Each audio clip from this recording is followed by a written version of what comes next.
Why, hello everyone. We should be live. And there should be sound. Just to make sure, can the rest of you just say hi real quick to our chat? With Hello all. Yeah, you guys don't have sound. It's hilarious.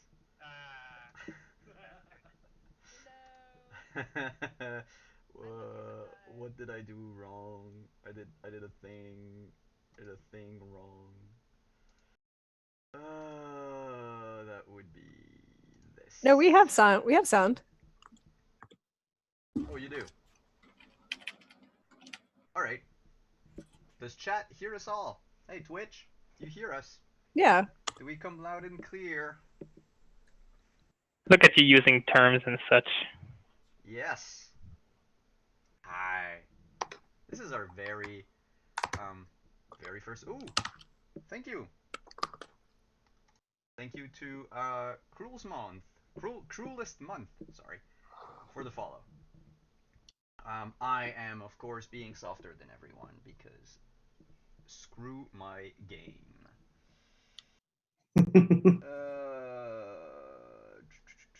Welcome to OBS. Yes. I know.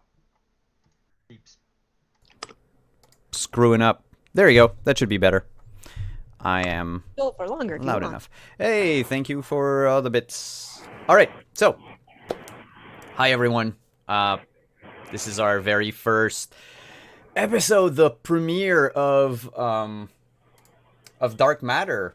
The actual name of the campaign, by the way, is Dark Matter, but we're also playing in the Dark Matter universe using the Dark Matter D&D 5th edition rule by Mage Hand Press. You'll be introduced to our cast of characters tonight, a bit of who they are, what classes they play. You'll notice that there's a lot of difference compared to regular D&D. And I'll introduce Twitch. I'll introduce you guys to yourselves once we're done. So let's just go around the table real quick. Each one of you, the order that you want, it doesn't matter. Just tell us who you are, who you'll be playing, without describing the character too much, because we'll go into that once the game starts. So who wants to go first? We're doing the nose game. I'm going to volunteer someone. No, I'll go first. All right. Ruin your nose game. No, I'm Eddie Freeman. This is actually my first real. Well, I played with Not So Speedy a little while back in a one shot. But this is my first live stream. I'm pretty excited about it. But other than that, I've been playing D&D for a while now and love it. And I'm a huge sci-fi nerd, so yeah, there's gonna be some geeking out. And my handle actually for Twitter changed recently to Pixel Pirate, but we'll get into that at a different time. But yeah, that's a little bit about me. Hey, thank you, Hermley, for following. All right, who's next? I'll go next, because I wanted to go first. Now you beat me to it. Bit of pride there. Anyways, I'm Alex, and I will be playing Eddard. As you can see, I was the bodyguard. Oh, yeah. He is. I shall guard your all buddies. And if it wasn't clear, I'm Doxy, and I have an AI companion, Loxy, and we'll get into that in a second. So might as well finish the leftmost side of the screen. Charlie. I am Charlie, aka Frost and Fire. I am playing Lola Lynn Johnson. And Stella. And Stella, your faithful animal companion. Yes. All right, right-hand side of the screen now. Who wants to go first? I'll go first. Good evening, all. I am Dee, or Praxagor Thesmophoria, as you've seen me in the Twitch chat, and this evening I'll be playing Kebachet, our wonderful medic for the evening. Ooh, thank you, Prax, for subscribing. You're welcome. I have to lift my hands higher. All right, next up, Justin. Well, thank you, Eddie, for subscribing. Alright, yeah, I'm Justin, Mage Hand Press on Twitter, also known as Tweeter of Vecna. We made Dark Matter. It's fun. I'm totally not biased whatsoever. But I will be playing Zindak, our notorious captain, who's clearly not a criminal. Thank you, Frost from Fire, for subscribing. And our last crew member. Who are you and who are you playing? You're also muted. Or there's just Problem with 2 mutes. Thank you. So my name is Rochelle. I go by Pashka_D on a lot of social medias. A lot of people know me by the name Meep. And I will be playing the Rothian Witch this evening. And I am Simon at Wandering DM. This is my channel. Hi, everyone. But I'm not important. What's more important is you and how you can affect the game we're playing. So, a concept that I have for Dark Matter, this crew of misfits and adventurers are tied together by a ship that they found a few months ago. And they'll get into the story of what happened and everything. I'll leave that up to them. But what we need to know for the purposes of the game is that this ship is manned by an AI called Twitch. T.I. blah blah blah. And it is a very capricious and very chaotic AI. And through a system of subbing, donations, following, you name it, bits, you can actually cause the ship to affect the game.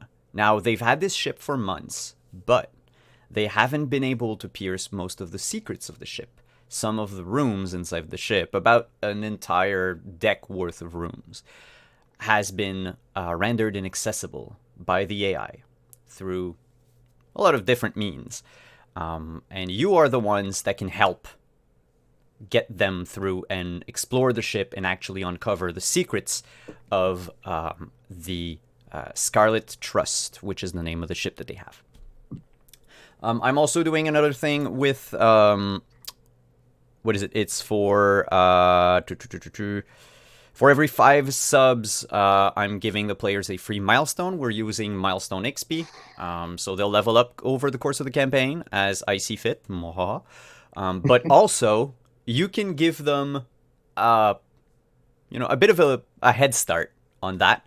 For every 5 subs, each player gains a milestone, and for every 5 milestones. So if we get 25 subs over the course of this campaign, which is 12 weeks, the entire crew will get an additional level, making everything a tiny bit easier. So if you want to help fuck up the whole crew, however, you can donate bits. I have the donation chart on my Twitch page at the moment, but basically it's 200 bits or a $2 donation for a wild ship surge. So a wild ship surge is Twitch going haywire and doing something. As an example, I think I'm gonna ask the crew to reveal the 6 various surges that Twitch has brought along over the last 3 months. Pick yours, call it out, and what I'll do is we'll describe, we'll go into the game. But as we do so, I will also, we'll introduce the surge, as we also introduce the characters. So we'll do like a bit of in-game, out-game type thing. You'll excuse me for not having any background music tonight. This intro sequence was rather long to create.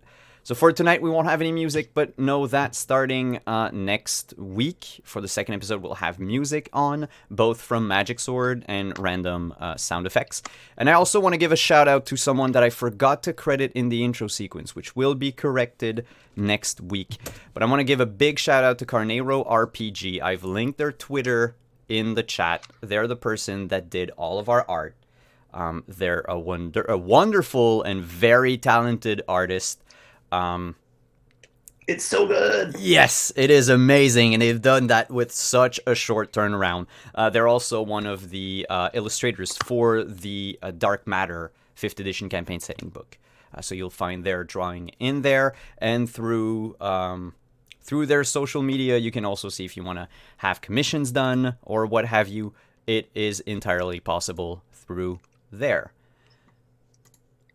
All right. I think we should delve into the game.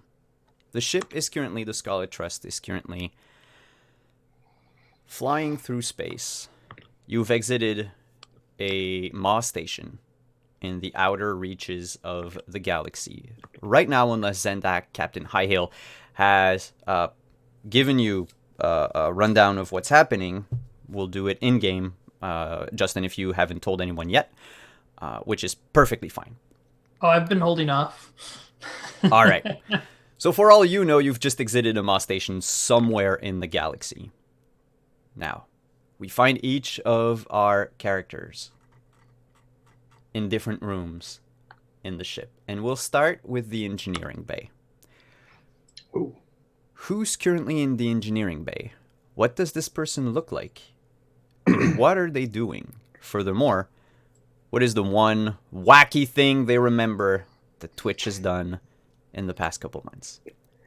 Well, that would be Doxy. And Loxy, of course. Loxy follows Doxy wherever he goes. Doxy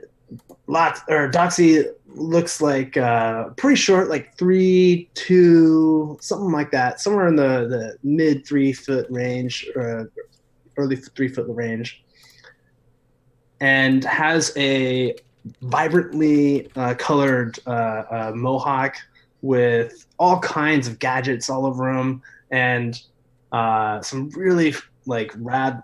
He's like teched out basically. He's working on gadgets, probably like tinkering with something, and then would get interrupted by like a communication being like, this is not working with the dark matter engine, and running over and fixing something else. And so it's, a little bit of chaos, but controlled chaos. Similar to that day that the food replicator for 9 days straight could only make peanuts or peanut related things. Doxy was the one that was trying to fix it for 9 days, and Twitch was all kinds of messing with him. So that's what Doxy's been doing. And we'll move the camera around to the same deck, the same level of the ship, through a corridor out of the engineering bay and into a darkened quarter, a darkened bedroom, where we find another member of the crew.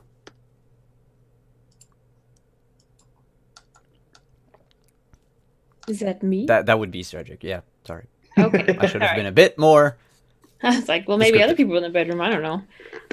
So the camera just kind of pans in, and my room is very dark, and in sort of the table, it's covered with cauldrons and just bubbling potions, and you just see this form, darkened outline, and all these strange glowing things in front of it, and just kind of turns around, and with this big giant maw and that weird shaped head, just reaches for another ingredient that it throws in the potion, and it starts to kind of fizzle up. And so the thing that Zredrick remembers, or the anomaly from Twitch, is that there was one day when the gravity was switched this way. So we were all kind of, taken aback and floating, and things weren't where they were supposed to be. So that's what she remembers. And volleyball happened somehow in the cargo bay in like some weird, like 0G kind of environment. It's been 28 minutes before the first Top Gun reference. Let's move up the elevator into the main deck, the main level of the ship. There is a med lab found there near the rear of the ship. I think I'll post a map of the ship on Twitter following this episode tonight so everyone can see what the ship looks like. But who do we find working in the med bay? Hello. You find Kebachet. She is a Avira, but she has some complicated history with her other members of her race. Worship of the Void is somewhat frowned upon in certain circles. But she does recall, and she wonders why this ship probably appreciated her presence. For some reason, tracked down an exploding supernova and parked itself perfectly within range of observing it. It's quite extraordinary. I might have to talk to the ship and see if I can get it to do it again. Doxy was definitely recording as much data as possible during that event. Yes, data is always very important, but sometimes the void speaks to us, and we just need to be able to listen to it.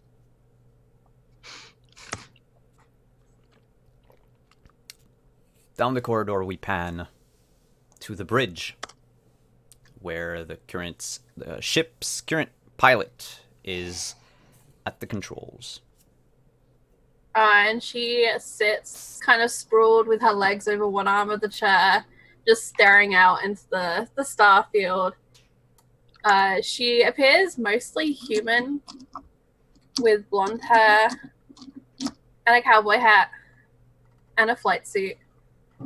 The things that betray her not so human heritage are the two antennae which poke up through the cowboy hat, and the green iridescent scales which kind of frame her temples and down her neck, and presumably are on other places of her body.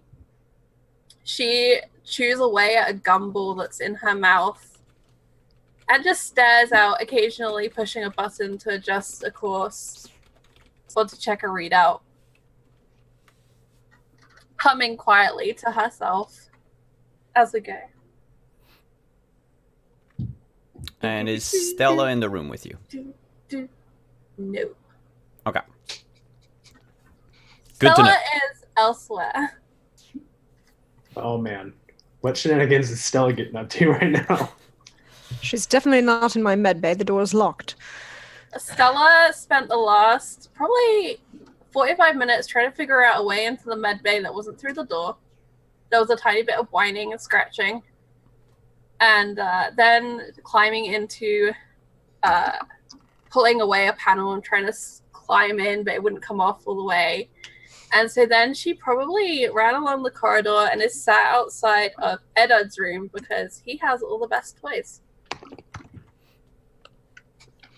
But Eddard isn't in his room right now. No. Oh, your sound's very low, Alex. And Stella is sat by the door, little screen around her neck. She's a very scruffy, small wolf-sized kind of canine. And she sits there and waits and kind of scratches at her ear occasionally, sometimes distracted by the sounds in the pipes of the ship. There are creatures moving around. That's what Stella's up to. All right. And speaking of Eddard, the camera moves she back. Forgot the wild magic surge. Oh, yes. What do you remember, Lola, that happened a few months ago? Oh, yes. Well, there have been a lot of things that have happened. But the thing that she remembered is Twitch had a freak out. Twitch decided not to fly the ship anymore. Or rather, not to let the ship fly anymore. For some reason, Twitch had a case of the vertigo and refused to move because moving would cause Twitch to fall, and Twitch didn't want to fall. Twitch was very dizzy, and it was a nightmare for the pilot who doesn't like sitting still and who much prefers her ship to fly quickly places. And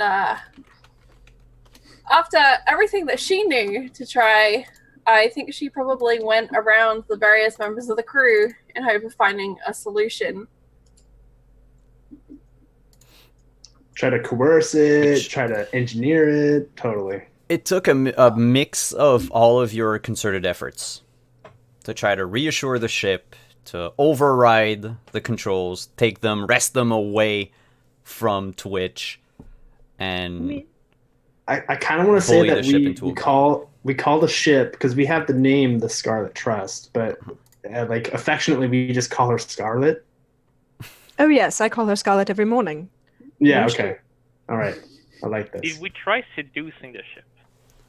I certainly didn't. I had a much more pleasant conversation with her. At some point, it might work. Don't want to go there.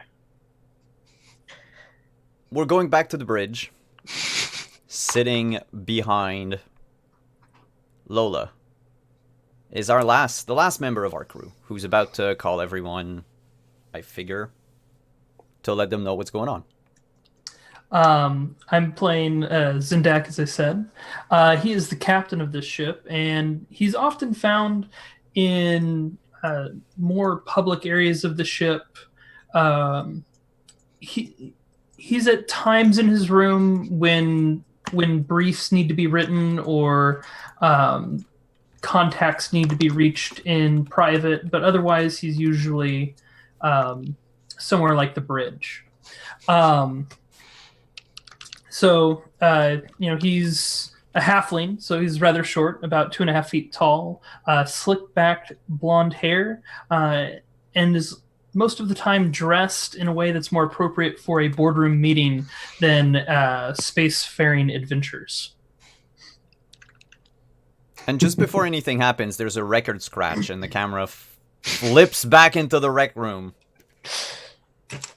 The cameraman probably hits his head on the doorframe as he tries to spy on what Eddard is doing. For a second, you see him just lift his head up from his book and just thinks that he heard something. Something that reminds him that the ship, not too long ago, decided to record everything that was being said and just play it back a few seconds later. So he closes his book, since it's a paper bag, just rolls it up, put it in his back pocket, gets up, pick up a bag of peanuts. He actually did like that adventure, and starts strolling toward the bridge. As he enters, he is not as well dressed as the captain, but still likes to keep it tight and shiny. A day in the life of a bodyguard / space marine. Well dressed but ready for battle. Indeed. Also, I'm looking for my grenades. Important point. You might want to check the small animal that seems to like taking things from your room. I know. I'm waiting for her to come back. So a few days ago, There before was the a strange incident that we have neglected to mention. Oh boy. That Oh, I yes. might want to bring to our attention. Yes, there was one day where we were traveling, and of course, Twitch being Twitch, decided to pull this right before we landed for an important diplomatic event. We were all suddenly Rothians for a day. Which, if you aren't familiar with the setting, Rothians are the literal boogeymen of the setting. They're the things that children are told stories about. You better be good or the Rothians will come get you. Mommy, can you check if there's a Rothian under my bed? Sort of situation. And we definitely don't normally have one on board. But that day, all of us were Rothians. I seem to remember that it wasn't just us that were Rothians, but every living thing, even the plants that lined the hallway. Correct. Yes, the plants, any living material took the form of a Rothian. It was a wild day. I walked around a corner and all of a sudden there was a Rothian just standing there. And it was very small, but A potted equally rock. scary. Yeah, pocket Rothian.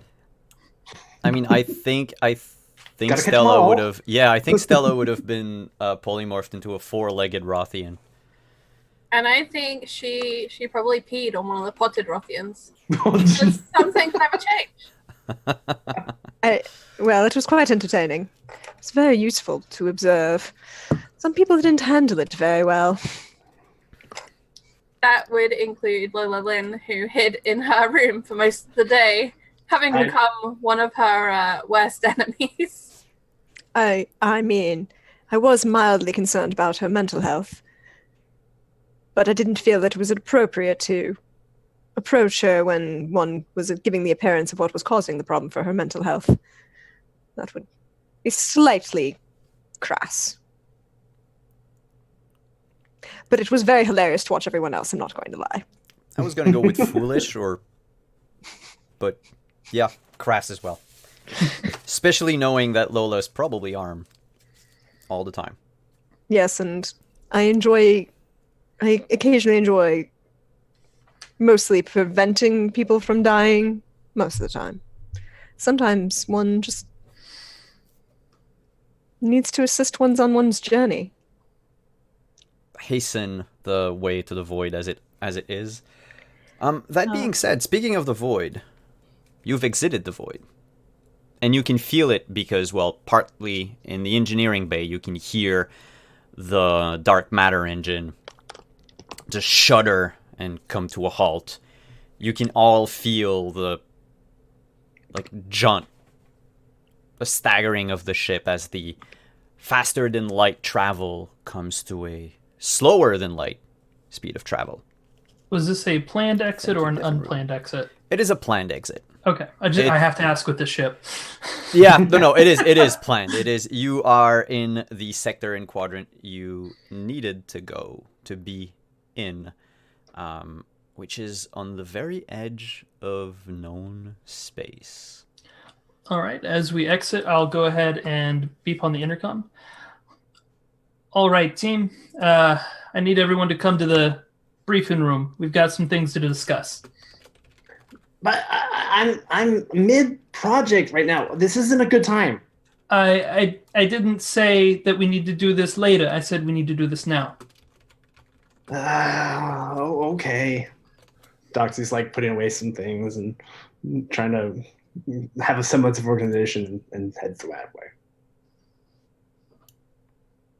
But of course, I'll be there. And then she just takes a moment to kind of adjust her feathers and make sure that everything looks pristine and there's no blood spatter anywhere, and just proceeds down the hall to the bridge, or the meeting room next to the bridge. As you exit the med bay, Twitch chimes in and says, Dr. Kepichet, I fear that there is a 13% possibility of infection in your medbay at the moment. There are deposits of mammal saliva all over the vents. It seems to come from the other side of the vents. Would you be a kind DM and engage pest control protocols? Oh, I fear Miss Johnson would be against it. Also, you're not my mother. Stop giving me orders. No, I'm just the one who takes care of you every morning, aren't I? Have I said anything? Not at the moment. Have a good day. Enjoy yourself.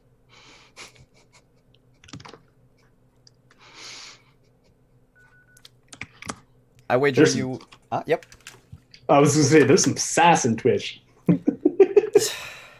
I'm not going to do a different voice for every incarnation of that thing, but assume that it speaks with the accent and inflection of every member of our community and chat at the moment. So it's going to be very sassy. It's very, very sassy. Yes. I'm fine with it. So you head over to the bridge. Lola was already in the bridge. Doxy, Loxy head over. Eddard, you're one room away. Oh no, you entered with your sack of peanuts. Yep. I was looking for Stella because she got stuff that belongs to me. The grenades, yes. As you enter the bridge with your sack of peanuts, you hear a slow whimper coming from the other end of the hallway. Just a... I'm going to clutch my bag of peanuts a little bit tighter and turn around. And you notice Stella has a pin. Oh no. Wait, just a pin? Just a pin. Oh no. I'm going to take a step back inside of the bridge and press the button to close the door. There's nothing I can do. Oh man. Did the animal swallow something? You will not see it because you closed the door. But after you close the door, Stella just picks the grenade from behind her back. Stella's a sheet, right? Mm-hmm. Okay. Picks the grenade from behind her back. She was still holding to the handle and puts the pin back in. She's got opposable thumbs? No, but she's very dexterous for some weird-ass coyote thing. Oh. Aliens, man. Aliens. She's got a little bandolier type harness tool belt construction that she normally has her hunting trap kind of tethered to. I imagine she probably tucked it into the pocket of that. She's kind of scratched it out and it's rolled a little way along the floor, and then she's chased after it and she kind of and gets the She's just gonna keep playing with the grenade as if it was a ball. Okay, so after a few seconds, there's no explosions, there's no detonation, there's nothing. Nope. But after a few seconds, I'm gonna move on to Zredrick in their room.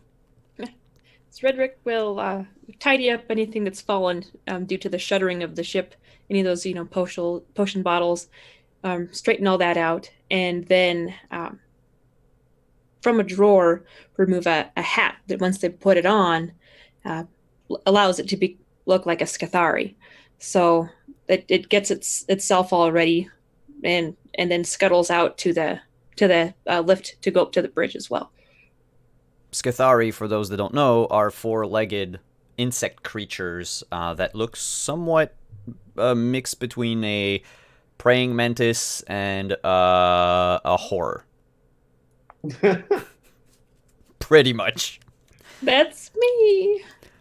And Zredrick, you take the elevator up, and as the doors open, you just see this grenade roll by, and this small fluffy critter run after it. And on her little screen, it just says "fetch!" ! Lit up in like little pixel art. At this point, it's probably something that I'm used to seeing, so I'm not terribly alarmed by it. So I will just continue on my way to where I have been asked to meet. And as I do, once I see Doxy and Loxy, as I go in, I'll just like make eye contact with this like absurdly big smile that just kind of just keeps growing, and then I just move past. And just to clarify, what would I know you as? Would I just know you as Zedric? But yes. Yeah, but they're a Scathari. They've always been a Scathari. Right. Yeah. There's definitely not any Rothians on the ship. No. Except that one day. Except when we were all Rothians. Where I had locked myself in the engineering bay. That's I was kind of going, and similar to Lola, I do not do well with big scary creatures. So you all gather in the bridge around the captain's seat. What is this urgent thing you're asking for, Captain? All right. Well, sorry, lost the voice. It's okay. All right, friends. Welcome to Ronnie 6. It's a little bit on the edge of the universe, but we got to deal with a little bit of repo business. There's a guy named Max Cabot. He decided he doesn't want to pay for the laser he bought. No big deal. So we're gonna retrieve it, and it's gonna be an in-and-out job. Is this like the last in-and-out job you mentioned? All the jobs, sometimes they're in and out, sometimes they get complicated. Does this involve me climbing into vents again? I do not like confined spaces. No promises. You're small, you fit in tiny places, and sometimes you gotta get the hacker or the engineer in those small spaces to fiddle with the doodads. I was just messing with you. I love that place. All right. Good. All right. So, what is the likelihood of us getting shot at, blasted, and/or blown up?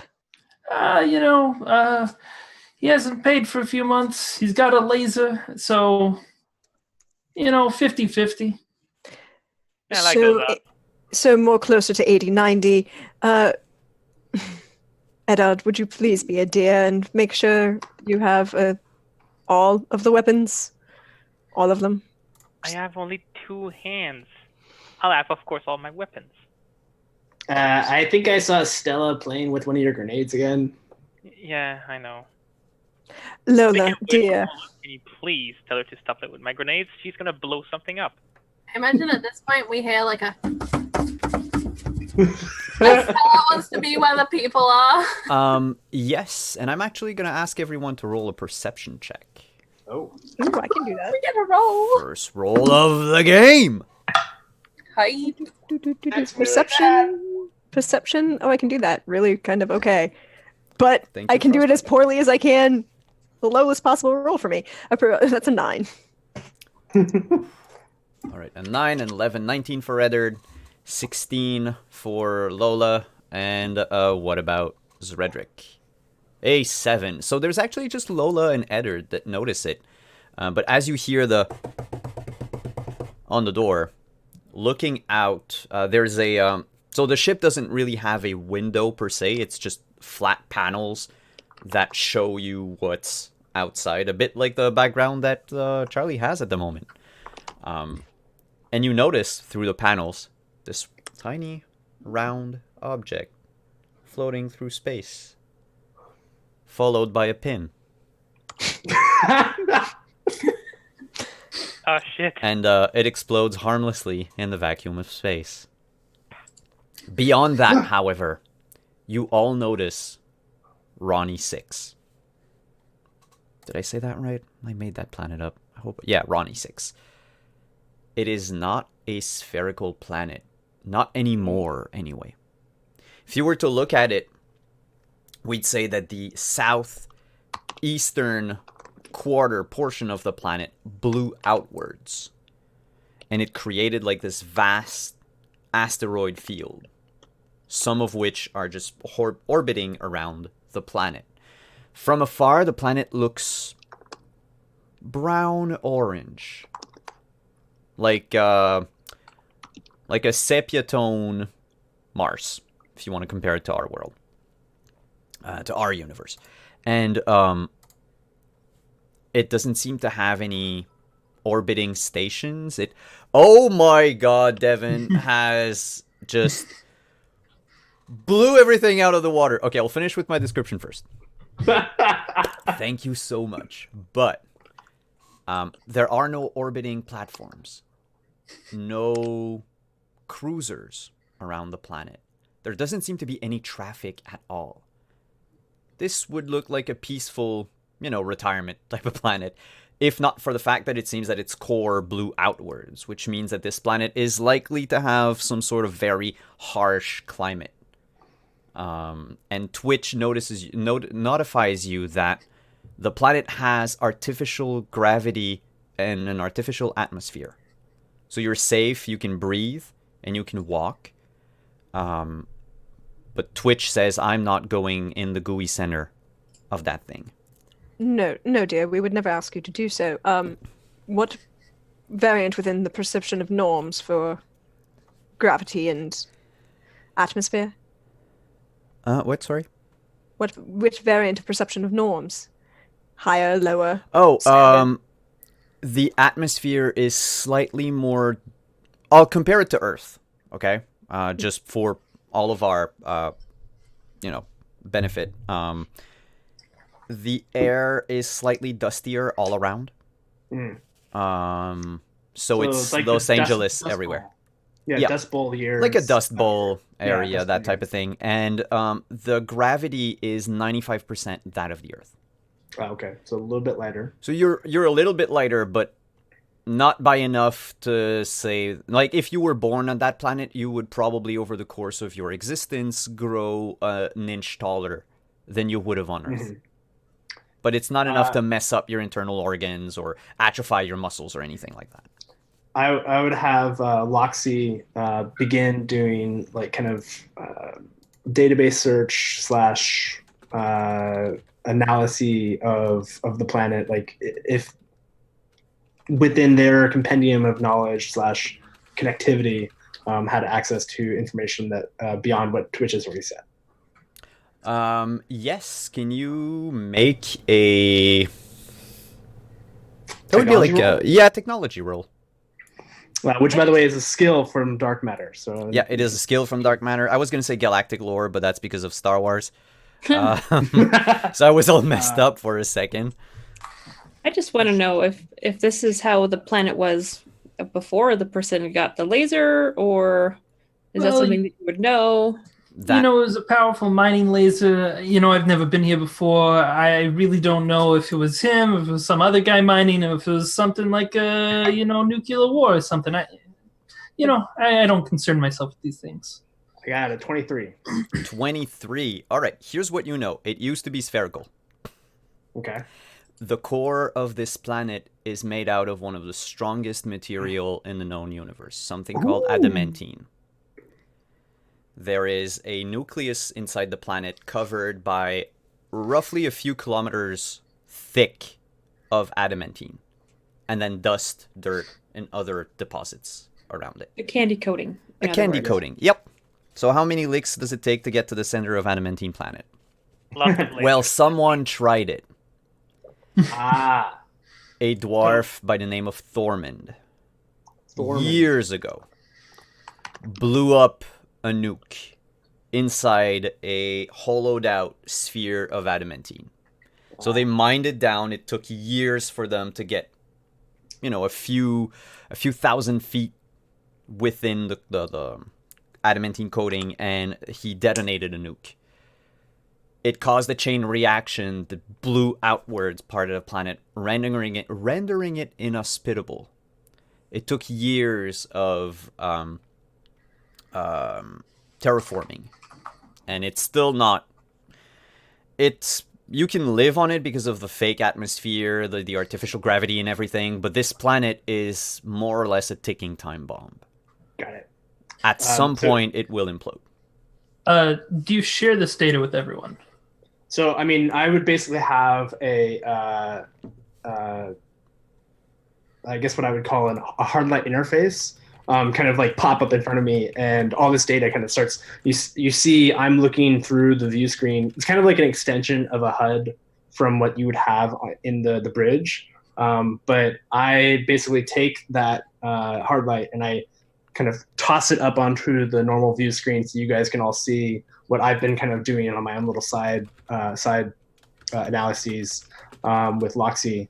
And I say, it seems like there's something quite valuable here on this planet that it looks like a gentleman by the name of Thormund tried to get access to quite abruptly, and there's a time limit to how long this is going to be stable. I would, however, love to get maybe a little bit of this adamantine if it's exposed. Kind of does a couple of things with the numbers and looks to you, Simon. Is the adamantine exposed now that he's Thormund explode this core or this layer? There is partly exposed adamantine, but all of the meteors around, you can surmise that they are all made out of adamantine. It's just mining the thing, and that might be why this person, this Cabot fellow, was so interested in this mining laser. There's not a lot of things that can go through adamantine. It is very difficult to harvest, very difficult to manufacture, very difficult to work with. It's so difficult, in fact, that it's mostly like a luxury alloy more than actually something that you would find a use for. You've seen or you've heard of gladiatorial pit fighters in Lakshay that have weapons made out of adamantine, mostly for the show, but also because it cuts through everything like butter. Mm-hmm. But it is, if anything, it'd be nice to gather it, but it would take a while. Which I mean, you guys aren't, and I forgot to tell you that, Zendak, but your assignment isn't timed in any way. Of course, the longer you take, the less favorable your evaluation might be. But nothing prevents you from taking, a month, a year, a decade, if you wanted. Yeah. Hey, so, we might be able to gather this. We're going to have to play it by ear. We really do need to wrap this up quickly. We do have other things that we do need to get to. If there's some laying around, we'll grab it for you, all right? But there's exposed exotic matter right in front of us. Well, you know what? If you want to stay on this planet and mine it while we go and do better things, you're more than welcome. Okay. I mean, I'd be concerned about your health, dear. It doesn't seem that this is a very hospitable location. This is quite true. Yeah, you said something about imploding. Also, you mentioned a Thor guy. He got a hammer real hard. Only he can pick it up. Thor. I No, I believe do- his name was Thormund, but Oh, I can see the misunderstanding. Yes, it's a very similar name. Yes. I gotcha. All right. So Lola, can you take us down to the planet? We need to pay this Max a visit. Do you have the coordinates?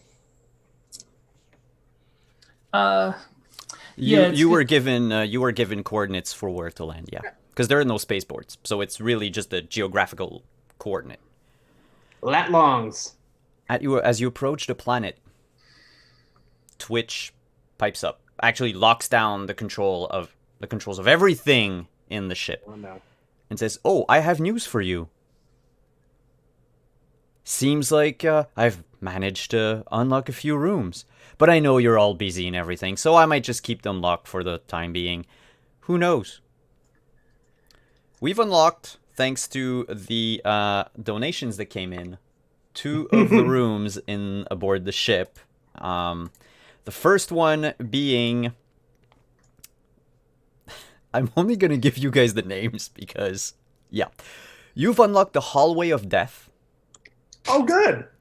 And the Arcane Laboratory. What? You're free to explore them when you get back to the ship or after, but know that these rooms are now unlocked for your viewing pleasure.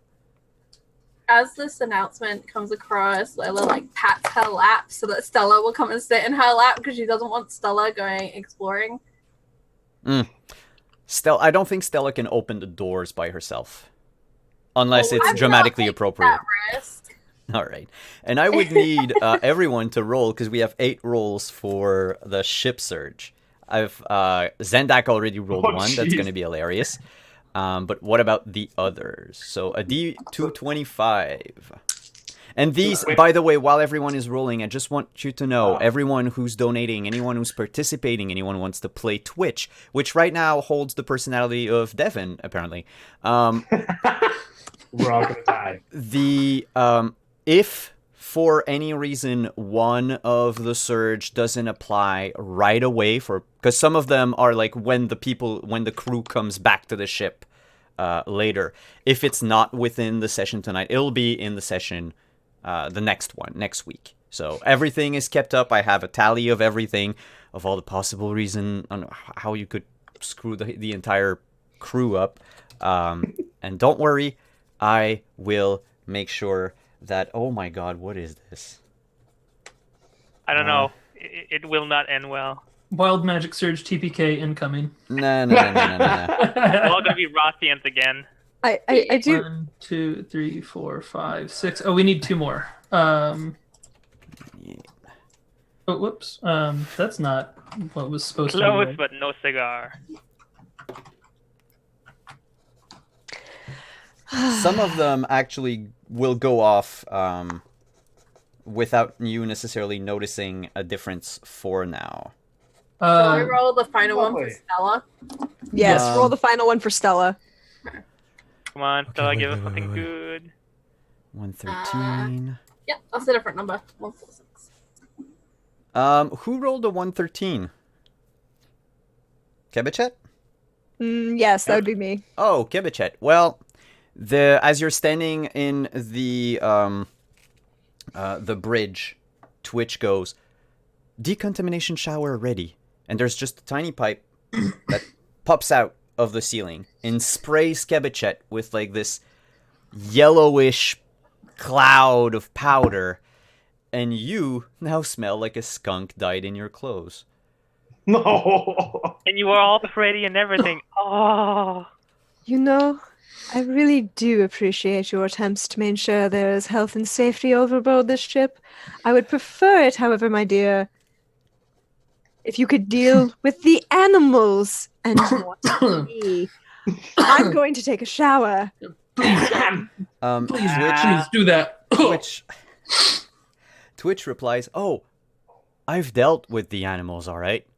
Zredrick, what is your familiar as a witch?" Today it is the mock. The mock. What does it look like for people at home? Depends on who it's pranking at that day. And it is no. currently in Doxy's workroom, pretending that it's a tool of some kind. So, the tool comes jaunting in the bridge. Wait, does it have like arms and legs and stuff? No, it's just, let's say it's like a hopping hammer with Okay, googly eyes. So kind of like Beauty and the Beast style, candelabra kind of thing. All right. I And it dig looks up to the monitor that Twitch normally is displayed on, which is like the Twitch symbol. And it sprouts two tiny wiggly arms and snaps finger guns at Twitch. And then looks at Zred and says, "Look at me. Look at me. I do. You're the I familiar do. now. You do everything I say. Can I stomp on it? Okay. For this one session, your familiar has an intelligence of 25, is self-aware, and claims you as its familiar. Dear Lord. Oh no. So it can We're technically doomed. see through your eyes for the entire session, because Twitch doomed. just somehow made it self-aware. Twitch has... remember, everything that happens as a reason... Everything that happens as far as surges go is a tiny inkling of revelation as to what Twitch and the ship used to be for. Oh boy. And at the time that happens, Kevichet just looks down at it, looks to Zred, looks back at it. I'm surprised you kept it as long as you did, dear. I'm going to take a shower. Have fun with that. Oh, Twitch says, "No need to take a shower, Miss Kevichet. I have it right here." And there's another pipe that comes down, except it's not over your head, it's over Zendak's head and chair, and he is just soaked in cold water. Like an ice bucket challenge just happened. Bam. I have to admit to being slightly entertained by that, my dear. And she just kind of and walks out. This suit costs more than this whole damn ship. I cost Dry more clean than this only. whole damn ship. Dry clean only. Well, I can clean you if you want. And you see there's another arm that comes out, and it's just a tiny Nope. lighter that lights up. Wait, was it water? And then there's another pipe. And he's like, "No, you're sure? Nope. No? It technically counts as dry cleaning." Twitch. No. Alright, I don't need you to set me on fire. I'm good. Should've- I'm good. I should have gone with the yarn ball today and not the mock. Gosh. It's okay. You have a talking hammer. Loxy turns to you, Doxy, and says, "How does parenthesis for the DM? How does Loxy refers to you?"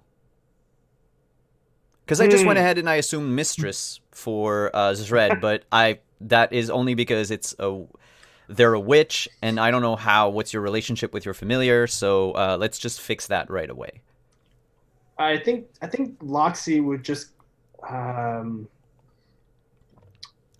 would call me like Hey, bro. would be like sir or yeah, something like that.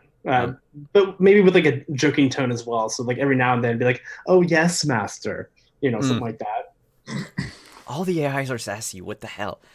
I mean, Loxy looks at you and says, "Sir, yes. I don't feel so good."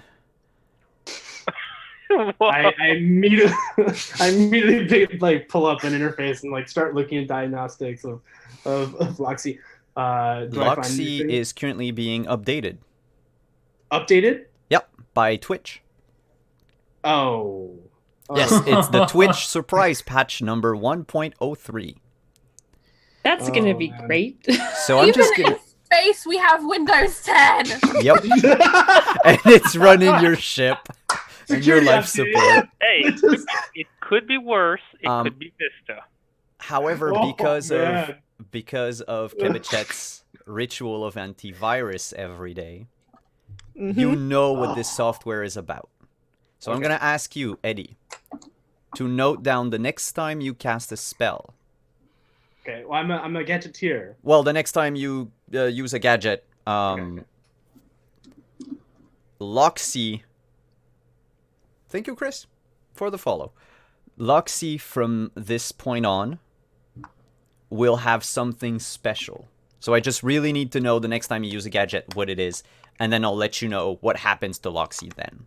Got it. Okay. But it is not a negative thing. It is beneficial. Nice. Yeah. Otherwise, antivirus wouldn't have led through. Last thing before you... So, controls go back to the ship, and you keep descending towards the planet. And then an alarm blares up. There's something that pings on the radar. Something's coming at you fast Uh-oh. from starboard.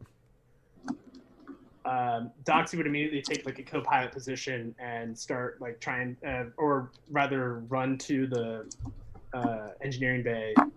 I'll be down engineering if you need me. All right. What is everybody else doing? Lola is going to try and get access to her flight control panel again, it having been shut down by Twitch. They gave it back to you after the shower incident. I'm going to go to the starboard gun and man it. All right. I'm changing. You go back to your quarters to change. You got this Kevin, under control, guys. I'm coming out of my quarters. And thus begins another day. Really, this is quite entertaining. You don't see much of this in where I'm from. Well, I'll be in the med bay for when you start all bleeding profusely, and if you actually need me to do something, well, I'll be there. Darlings. And what about Zred? I'm just gonna look at my mock that's being so sassy, like, all right, I'm following you. The hammer goes, all right. Go get me a coffee. Does it have a I- mouth? I don't. I will, I guess. Hey, I'll go get a coffee. But before I go, could one say it's a hammer time? Oh, Oh. I'll give you that one. All of a sudden, Twitch goes, uh-oh, and the entire captain's quarters are just jettisoned into space.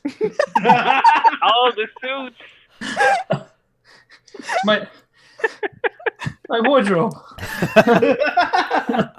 As you reach the... So right before we do the thing and I go back to Doxy, you get to the kitchen, Zredrick, and... well, you remember the peanut incident? Oh God, do I? Now it's going to be called the jelly bean incident. Oh, And you don't know for how long, but your coffee machine just spews forth jelly beans. that's I don't eat anything, so I didn't have to worry about the peanut incident. But I'm kind of okay with the jelly bean incident. Twitch So goes, you look like you were needing some sugar. Thanks. And I eat one very reluctantly, but then I just give it the cup full of jelly beans. Like, as far as I know, that's coffee. Sorry. The have hammer a takes it and famously just nectar-based pours. diet. What? Sorry? Skithari have a famously nectar-based diet, so this was as close as Twitch could get. Who's looking at the radar? Who's manning the radar? That would be Lola. The thing that's coming at you is coming at you fast, and it's actually right now on par with the ship. And Eddard can see it from his gunner position. Outside the window, the screen. It is a cruise missile. Well, I'm going to fire as soon as I can. It winks at you and disappears. Wait, it literally winks at me? Yep. There was a set of eyes, googly eyes on that cruise missile. and it just winked at you, and it went through a void portal and disappeared. Yeah, in my mind, it's Gritty's eyes. That's really what it was. It's what? Was the hammer with Zred when this missile popped up? Yes. Okay. In my head, it's kind of like in Who Framed Roger Rabbit when he gets out the little cartoon bullets and they've all got like Yeah. They all have personalities and names. In that case, I'm gonna just open up a channel to Lola and be like, the missile disappeared, and I think it was flirting with me.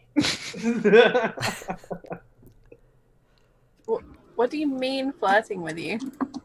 Before vanishing, it winked at me. I know you think you have a lot of sexual attraction going on, but I don't think missiles feel that way about people. I'm not one to judge, but the missile is gone. Is the alarm still blaring? I want to check the radar and scan the area if I can't see the missile. Pretty please. You see it for a split second before it actually disappears. There's a burst of energy right before it disappears. Like a smaller scale of the energy that that the ship has when you jump. When you make a jump yourself, I mean, not when you go through a Moss station. Okay. So So kind of like it's- what happens with the dark matter engine when it's like Yep. going through a warp jump. So this missile apparently has Oh A man. warp jump a technology. warp jump technology. Yeah. This reminds me of a Star Trek Voyager episode. It's like a super sentient missile that warps through space. Kind of like that, yeah. Oh no. Oh god, it's gonna come back in on. We're gonna have a missile that stalks us and like starts flirting with the Sexually harasses members of the crew. I'm not okay with that. Eddard's gonna get all of these like stalkery emails. Yeah, exactly. Oh my god. All of your posts on Facebook are liked by UNSC Missile 123. Eddard's is gonna ask me like, can you like add a filter to my email inbox? It's gonna Photoshop itself in all of your pictures. Oh my It's gonna gosh. order a body pillow of you. So, Did someone just buzz our tower? Is that what just happened to us? what? I mean, it very much appeared that way. Oh my Someone god. just buzzed us. Top Gun reference number 2. You crash and burn, that's it. You do actually land on Nori 6. And Alright. Sounds like we got out of the danger zone there. Oh. Third.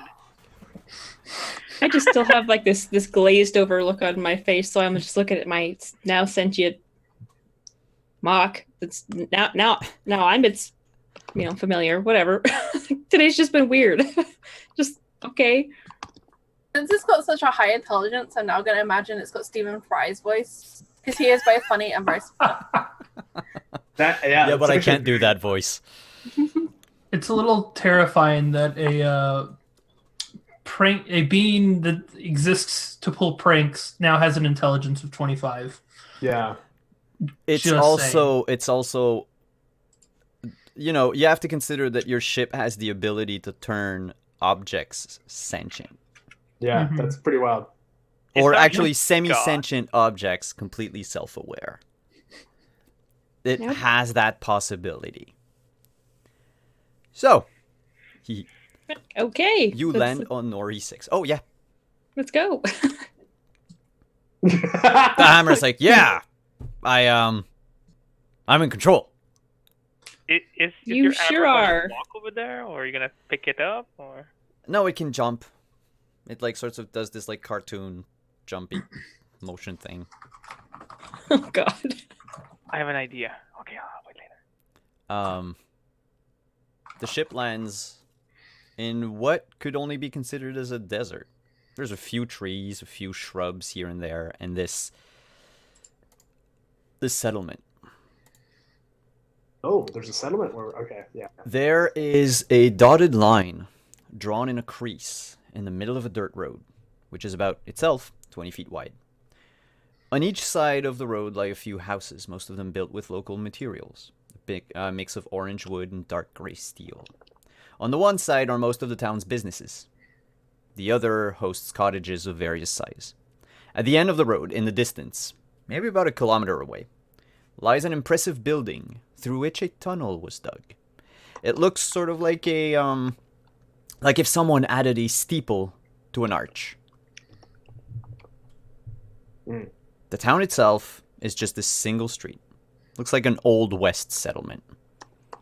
You have to land on either side of the dotted line, but you cannot lie within that like 20 feet area around the dotted line. This is something that Twitch notices. Like there is a message that is sent to every ship approaching that you need to dock on either side, but not in the middle. Would we know, like, was it specified that we don't cross the line at all, or is it more? Oh, you can cross it. Twitch says you can risk. cross it at your own risk. Okay. Lovely. Well, Doxy would immediately like bring up kind of like a tricorder like device. I would kind of imagine it not as well sleek like a tricorder in some ways, but he's got kind of a glove that extends outward to kind of have different sensors kind of going off of it. And so he's like, okay. And then like again, hardlight interface kind of pops up, giving him all kinds of data and information. Saying, okay, well, basically just looking around, making sure there's no one kind of scanning, any technology is not being used kind of to actively perceive them. And Someone actually scanned your ship when you landed. Oh. I think Lola being Lola is going to park on that dotted line. On Twitch the line. says, I wouldn't do that if I were you. Just pats. I wouldn't do a lot of things you do either. Oh. Just remember, I told you so. Gumball in the mouth. Wanders away from her bridge station. The person or thing that scanned your ship came from a building on the right side of town, about in the middle. A structure called the watering hole. There's an antenna above it, so it's one of the only ones that looks more. I'm not gonna say modern, but looks more of a Advanced? type. Yeah, advanced. Thank you. Than the rest of the settlement. Probably was the first or second building that was built there. I would have probably said to those kind of like an open comms. It seems we've been scanned by some sensory devices over in that building. I imagine that if we're looking for anyone, that would be where we would look. Seems like a reasonable thing to assume. Do I have any other information contrary to that? Nope. Or do I only know that this person's on this planet? This person is on this planet. And that's it all I is know. a mining magnate. Magnate. Anyway. And it's... well, no, you would know that they reside in the arch structure. Because you would Yeah. have their personal address. Okay, so I actually have their address. Yeah. Okay. I mean, there's like Um, 15 buildings, but yeah. Yeah, I mean, you know, a little bit of information can save a lot of time. You know, we're going to this address. Maybe that building checks out. Maybe it doesn't. I don't really know. You want to type it in the GPS? We can find out. Twitch says, why would you need a GPS? It's right ahead of us. I mean, Lola parked me right in the middle of town. Yeah, just trying to determine Well, which you are building's right. which. You know, they're not exactly clearly marked. Also, dear, she wanted to show you off. You are very kind and beautiful. But thank you so much. Indeed. No. Kev's being nice. Kev is after something. Yeah. So you all get off the ship? Yeah. Do you? I would. That's kind of what I was assuming when I pull out the Alright. sensor array. Lola Okay, will no stay on problem, the yeah. ship. Lola stays on the ship? Okay. Not a bad idea. We might need a quick getaway, but you might get bored. Who knows how long it'll take? I reach into my pocket and I pull out this. It looks like a Scathari as made by Funko, and she just kind of squeezes it, and it makes like a squeaky noise, and she throws it, and Stella bolts down the corridor to go and catch it, to go and fetch it. All right, I can't argue with that. All right, well, Lola, darling. if she gets bored, she can message us and catch up. Otherwise, if she wants to stay here, who am I to argue? I'm locking the doors in the med bay and ensuring that that animal can't get in. Fair enough. Fair enough. It's your domain. I feel like Stella probably like barks at Kev a little bit, but then gets distracted by the squeaky toy. Carries on. She doesn't have a big attention span. She just kind of sides eye out of her very large, like, eagle face and just goes, there was a time when I used to eat such animals. Hey Stella, don't listen to the angry bird. If you want something, later, come to me. I'll get you some bird that isn't so In charge of your health and ensuring your continued survival. I was gonna say angry. In charge of your health and in your continued survival. I'm well aware of my position here. Yes, it's you can be more than one thing. Stella is sat like on her butt and she's like got her head cocked, listening to both sides of the conversation. And then when it's finished, she kind of nudges the toy towards Zendak? Yes, Zandak. That one. Zindak will pick it up, toss it in his hand once, and then say, "Go fetch," and toss it. All right, and you Fetch. Right. I seem to be sensing something out here. I'm not sure what it is, though. All right, let's check it out, Doxy. Let's check it out. Yeah, we've been here for a minute. So you leave More for than the likely watering we've hole? attracted some attention. So if there's any kind of a constabulary force, they might be interested in seeing about our parking job. Yeah. So like I'd kind of be I'd kind of beckon to Eddard. Eddard, I may need you here. You never know what's going to be on a planet that's likely to implode at any moment. Oh, I'm coming with. I want to see what's going on here. As a general rule, when you exit the ship and you travel as a group, what's your formation? How do you walk around one another? Assuming you have the room, like that we're not stuck in a tight corridor or anything. I would assume, unless we're expecting combat, I would probably lead the charge.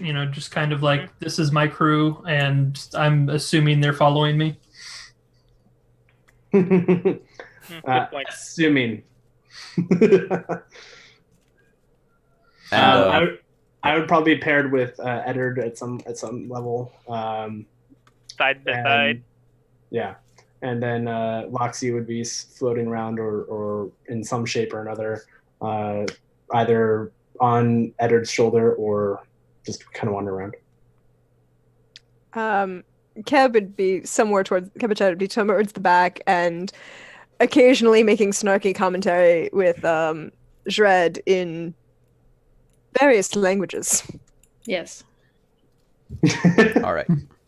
Just Lola and Stella, when they are there, would probably be somewhere in the middle, around probably Eddard, near the front, maybe. Kind of just on the outside edge and just kind of moving to wherever she... okay. Like the whole group and you're just on the outskirts of it. Yeah. I would probably be somewhere in the middle. As you exit the ship, so the platform comes down and you all get off the Scarlet Trust, you notice that there's nobody outside. Maybe they're no working. gawkers, no constabulary, Oh. no animals. As you exit the ship, Twitch says, "Oh, Captain Highhill, I made sure that that you wouldn't be so culturally shocked by the people that live on Nori 6. You can thank me later. What's that mean? Bye-bye. And the platform just recedes into the ship. Oh no! Oh God, what did he do? What did Twitch do? Captain, I think Twitch doesn't like you as much. I've picked up on that too. Yeah. It's because you're not very polite. You It's know, very nice and You could try being nicer to it. But we're talking about the ship now, right? Being Yes, nice of to course. a ship? I was nice. I was nice until Twitch ruined a suit. It was a few platinum. The money doesn't grow on trees. indeed. No, but it grows on planets where we could grab some piece of rocks and sell it. Anyways, well, I mean, that adamantine is right there. yeah, that adamantine's right there, but it's heavy and it might not necessarily fit on the ship without cutting it down, which is going to take a minute. So let's just get this laser, get out, and move on to the next thing. All right, I begin scanning to try to find, do I have any data details of, what I'm looking for? I mean, you have the address and you know it's a mining laser. You know that Okay. the place that scanned you out was the watering hole. Okay. And there's even a sign, like a hovering neon sign, if you will. It says the watering hole, and there's like a small animation of someone just splashing water or drinking with like two Okay. frames. Um, Otherwise, you know that, yeah, the arch structure with the steeple is where Mr. Kabat lives. so I would probably be Got it. scanning for the laser, and then I'd say, lead on. I'll keep an eye out on my scanners. The laser is in the steeple. Oh, It It's has over a that way. distinct energy signature. Enough that and even if you were just to walk around and get closer to the building, you would actually see it. so I would point out it's over there. Lead on. All Wait, right. wait.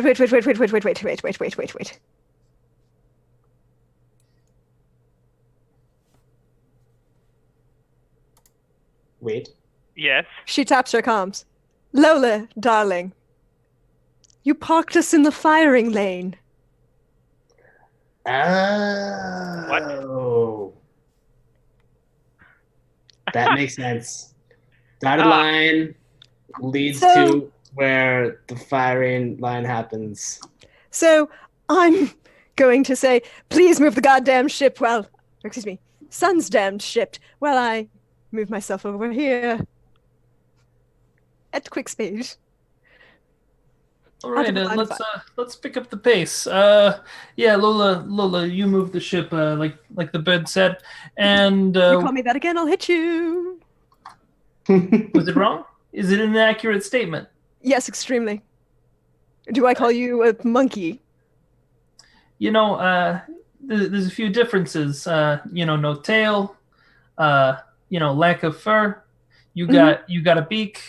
You got Yes, but I also have other things that other avians don't have. Not I a feel like bird. way through Can this, call you a like monkey. the engines, the ship will kind of pick up, assuming Twitch lets me turn her on. Just like to an idle, and she just very slowly just pulls this ship over to the side off the line. Twitch says, good. Good. You don't listen to me, but you listen to Miss Cabichet.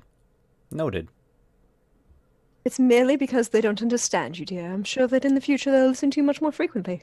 Nobody understands me. And then the ship sprouts black bangs.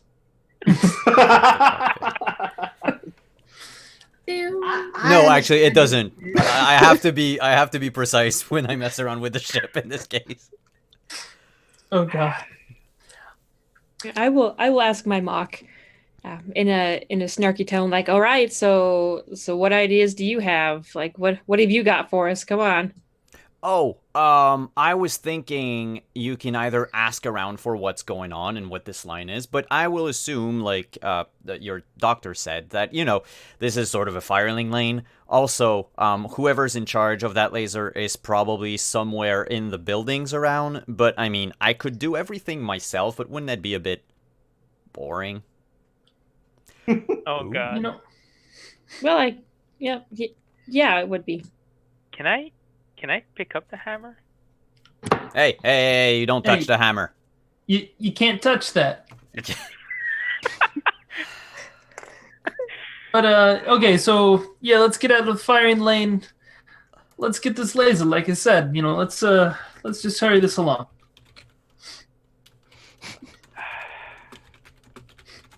All right. And Zindak starts marching along, making a little bit of a detour to make sure that they are out of the firing lane. All right. So out of the crease. Yes. That's in the... Okay. Do you head for the steeple building or any other... I'm heading directly for the Directly laser. for the steeple building. Mhm. Can we clear the watering hole first, since there's something about scan dust, either automatic or not? We might want to know what's there first. It's probably automatic. We don't see anyone here. If we can just get this laser without dealing with people, that might be a little bit easier. Because while we are in the legal right to reclaim this laser because of missed payments, sometimes We're going to get People shot in- again, aren't we? probably. All right. That's why I'm trying to hurry this along. Don't want to hold us here too long. Have some locals come out with their firearms. Zendak, after saying that, Zendak comes out of the watering hole and says, "Hey, you might not want to stay in the street for so long. The rock is due to arrive any minute soon. Just come in. The rock? The- Wait, Zandak? Listen, I can deal with one of you, not two of yous.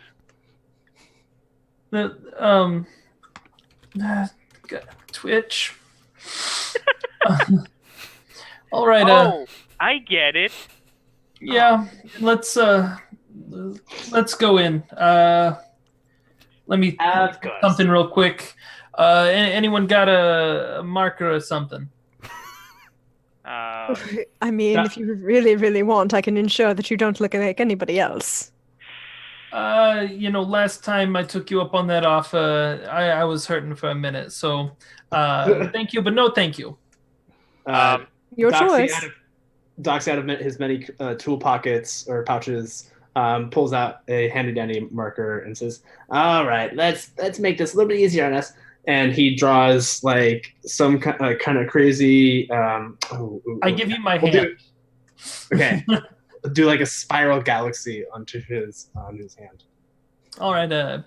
Thank you very much, Doxy. I greatly appreciate Of it. course, I don't get to practice my artistic talents all that often. So All right. So, let's go into this watering hole and find out what Twitch has done and what the hell this rock is. As I thought you- this was going to be easy. I mean, a rock is definitely a piece of terrain from the planet, or perhaps a meteor, or perhaps the adamantine. I mean, it's also an actor, so But in this case, he would be called Space Rock.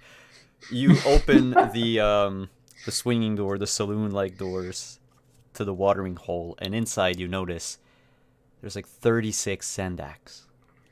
All of them with a spiral galaxy shape. Doxy immediately begins scanning, and it's like, ooh. And they're all just sitting and talking exactly like Zendak. I thought all I was of clever. This reminds me of the Rothian incident. And that's where we're going to take a break. Oh. And during break, we're going to roll for the other things. I don't have like a break overlay, so I'll treat y'all to the intro sequence on repeat for the next 5 to 10 minutes. They're gonna go crazy. Yeah, I know. No, I they're love not. it. It's magic sword music. Like, I know, but So they see can you, only see take you so in much awesome. see you That's in true. 5 to 10 minutes. See you guys.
Hey, we're back. Hey, we're back. My mic was a bit too far. So, we return to Dark Matter with all the rolls that were rolled. It's gonna be funny.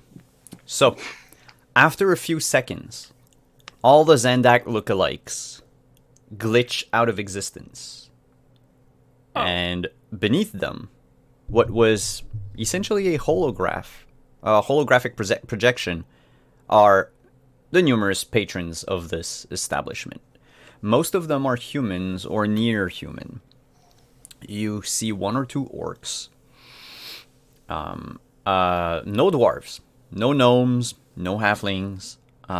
There is 1 Skitari there, and there is 1 Nautilid, this giant suit of what would be like an old-timey diver's suit, filled up with water, and it's actually the creature tending the bar. It's got like a little bowler hat on top of the helmet. Nice. This all makes sense. And Doxy's like taking down notes and kind of, I will have to browse this data later. Well, It's on the side. when in Rome, Zendak's going to approach the bartender. I'm gonna be eyeing the orcs. What can I do for you? I wasn't expecting that. Whoa! Oh, hi there. You're interesting. Anyways, can I get a drink and just whatever you got. Oh yeah, sure. Yeah, here. And do they take credits here or coin? That would be coin here. Okay. That's free. Yeah. First one's on the house. Thank you. Now I got a couple questions. I'm new here. Yeah, we As I saw drink my that. drink. That's a Yeah. very weird chip you have. You're telling me. Well, we looking for a friend. His name's Max. Max Cabot. Oh, Mayor Cabot. Yeah, I know him well. Oh, Him and I go way back. Oh yeah. Tell me more about that. Well, he's the... And as he starts talking, you notice all the glasses begin to shake and tremble. Mm-hmm. Ripples are made inside everybody's drinks. And then the furniture starts trembling. And then the Doxy would like chairs. have a seismic monitor. Kind of like, It's low, but it's Okay. there. Yet everyone reacts like you would react in San Francisco during an earthquake. Everyone just goes about their business. You're the only 6 people that find it maybe a bit strange. And then there's this very, very loud noise, like metal screeching on metal. I'm gonna assume all that racket's the mining laser. Yeah, it's shooting! Shouts the barkeep over the sound of this. It's like someone was sharpening a butcher knife, but the butcher knife was, like 10 feet wide against another 10 feet wide piece of steel. It's very, very pleasant. Yeah, if you look out the window, you'll see it! You've seen one laser, you've seen them all. But No, look! And for those that look, it's not a laser in the street. It's a giant meteor made of adamantine that floats about 10 feet off the ground. That passes where the dotted line is. oh, Settlements built in the path of the meteor. That's how we harvest them. They go through. And, time to go to work, I guess. And the Nautilid takes off his bowler hat and puts on a hard hat, which practically everyone does in the watering hole. And they all go outside. hey, before you leave, Oh, yeah. can you point me in the direction of the mayor? He's in the office. It's normally the guy operating the laser. He likes it. So, in that building over there, then. Yep. All right. Thank you. You know what? Hey, let me leave you a tip. I know. First one's on the house, but you've been kind. here's some 5 silver here. Oh, you're too kind, sir. What's your name? The name's Zindak. I'm Zindak. Nice to meet you. I'm Bob the Destroyer. Good to meet you. Good to meet you, Bob the Destroyer. Good to meet you. All right. What? I'm sorry. Excuse me. Enjoy your stay. That was fucking high pitched.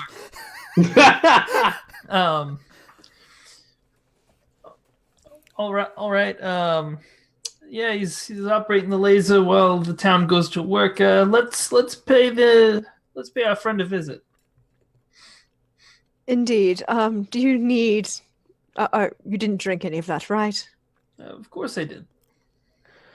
She's going to pull out like a medical tricorder and just go, just ensure you're not infected with any worms or anything. Maybe one of those fancy drink that already has a worm in it. You so many shots. I'm sure I'm immune to whatever it is, if there's anything. But feel free to check. Are you immune? So that means that you're now immune to radiation as well as other things as well. I've lost count of how many shots you've given me. I don't know what they all do. I appreciate it. Don't get me wrong. This is credit to you. Is why I'm so confident. I'm quite sure. I've make a received medicine so many check, shots of Kevin? placebo from her that I must be immune to everything at this point. I'm sorry. What did you say, Simon? Oh, I asked Kebechet for a medicine check. That's a 23. Or actually, he's red as well, since you're there.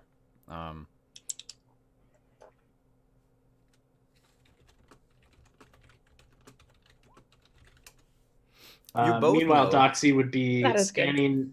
scanning the kind of gravitational effects that is happening with like this meteor that's now floating above everything. Make a, Oh, it passed, by the way. It just went Yeah. past at like quite an impressive speed. If the ship had still been there, the ship would have been rammed into by a meteor made out of adamantine. And just out of clarity, so there's the arch with the steeple. The meteor goes under the arch. Oh, gotcha. Okay, Yeah. so the laser And the is laser like, beam. Laser points down. Gotcha. Okay.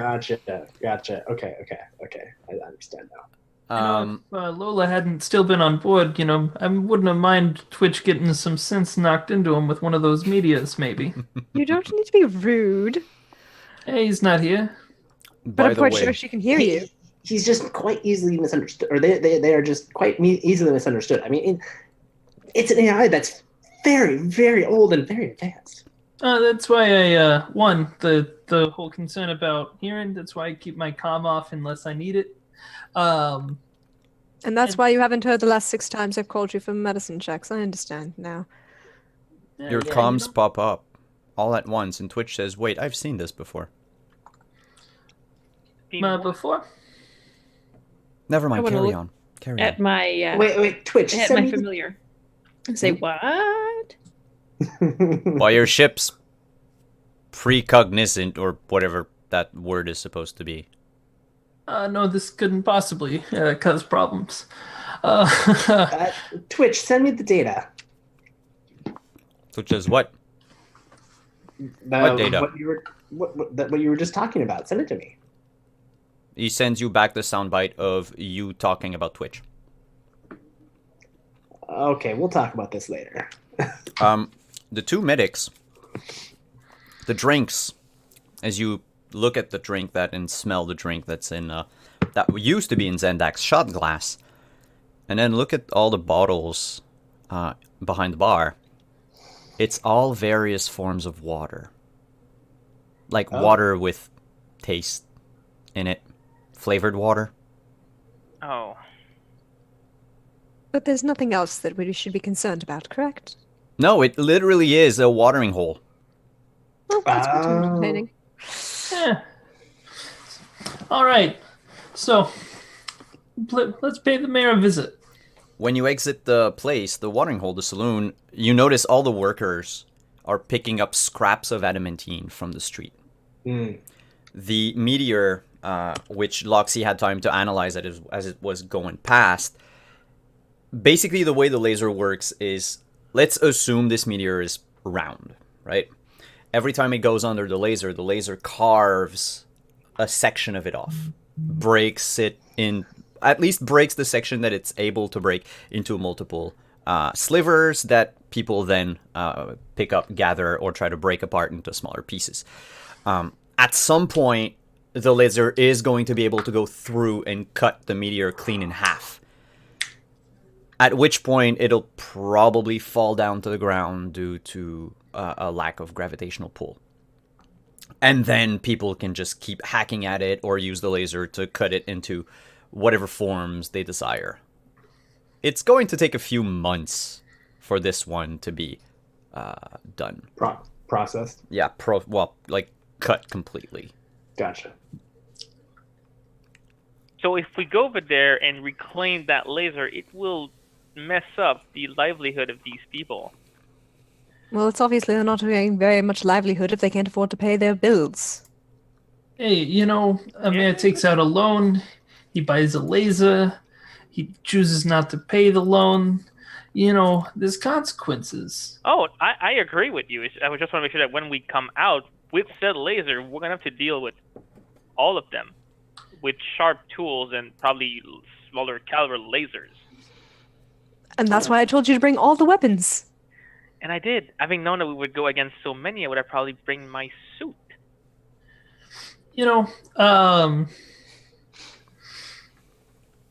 I think these people might be able to be convinced not to have violent actions. We don't have a lot of room on the ship for, say, crew quarters, but we do have a cargo hold, and we could drop them off at some planet that's not about to implode after we take back the laser. I mean, we did not see any other ships. Yeah, I think they're kind of SOL here. Okay, I see. You'd be doing them a favor. Okay. Carry on then. All right. I follow your lead. I mean, at this point, you're in charge of the ops, so. I appreciate the confidence. All right. Let's go. All right, you make your way to the... Nope. Can you give us a second? We'll be back in 3 minutes.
I'm sorry about that.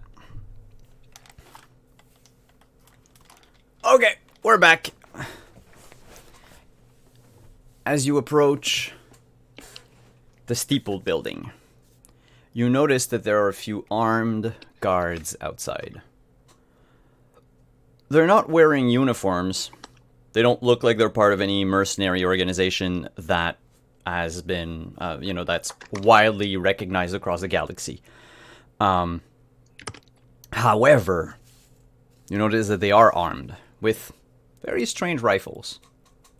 And they wear a minimum amount of protection in the form of what could be construed as a sort of an energy-resistant vest. Like, I don't know what's the equivalent again, the exact name, but basically leather armor. It would be leather armor. So I don't remember the name for it in Dark Matter, I think it's just nanofiber. Nanofiber vest. Let's go with that.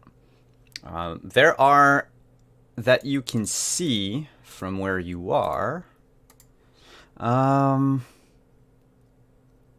of them. 2 are standing on each side of the door, and there are 2 others that are just pacing back and forth nearby, checking, looking out into the street, and sort of overseeing the workers as they pick up the shards of adamantine and drop them onto hover lifts. They imagine that they're expecting trouble, because who would expect trouble from the workers who are here to make a ton of money off of the laser?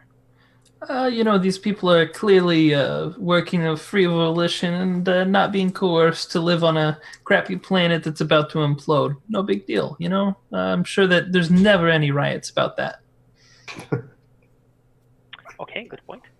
Let's try the diplomatic method first. All right. And Zindak's going to approach, like he owns the place essentially. And the 2 guards look at the small halfling strutting his way towards them, and one of them says, "That's off limit for you." I'm sure it would be for normal people, but I'm a good friend of the mayor. Just let me through. It's no big deal. The mayor has no friend except for the spacesuit man over there. You want to tell him that? You can give him a call real quick. Deception or... Make a persuasion check in this case. Okay. So I think you're trying to persuade them to call the... No, I'm trying to keep them from calling. And calling him. Then yeah, that would be deception in that case, yeah. 17. The second... Let's call them guard. Turns to the first and says... Cabot doesn't really want to be bothered. He's like, yeah, but he looks important, and there's 4 of us and 5 of them. All right, go ahead. And he touches an earpiece and says, we have visitors, let him through. And the door just slides open. I appreciate it. Yeah. Ooh. Doxy's just kind of doing his little scans, looking at his monitor. There's not a lot of technology inside this building. It actually would be at home in a medieval setting. It looks like an old tower from the inside. He's like, ooh, this is quite antiquated. It is. There are a lot of wires going through the walls, probably up to the laser at the top. And Zredrick, you notice that there's a faint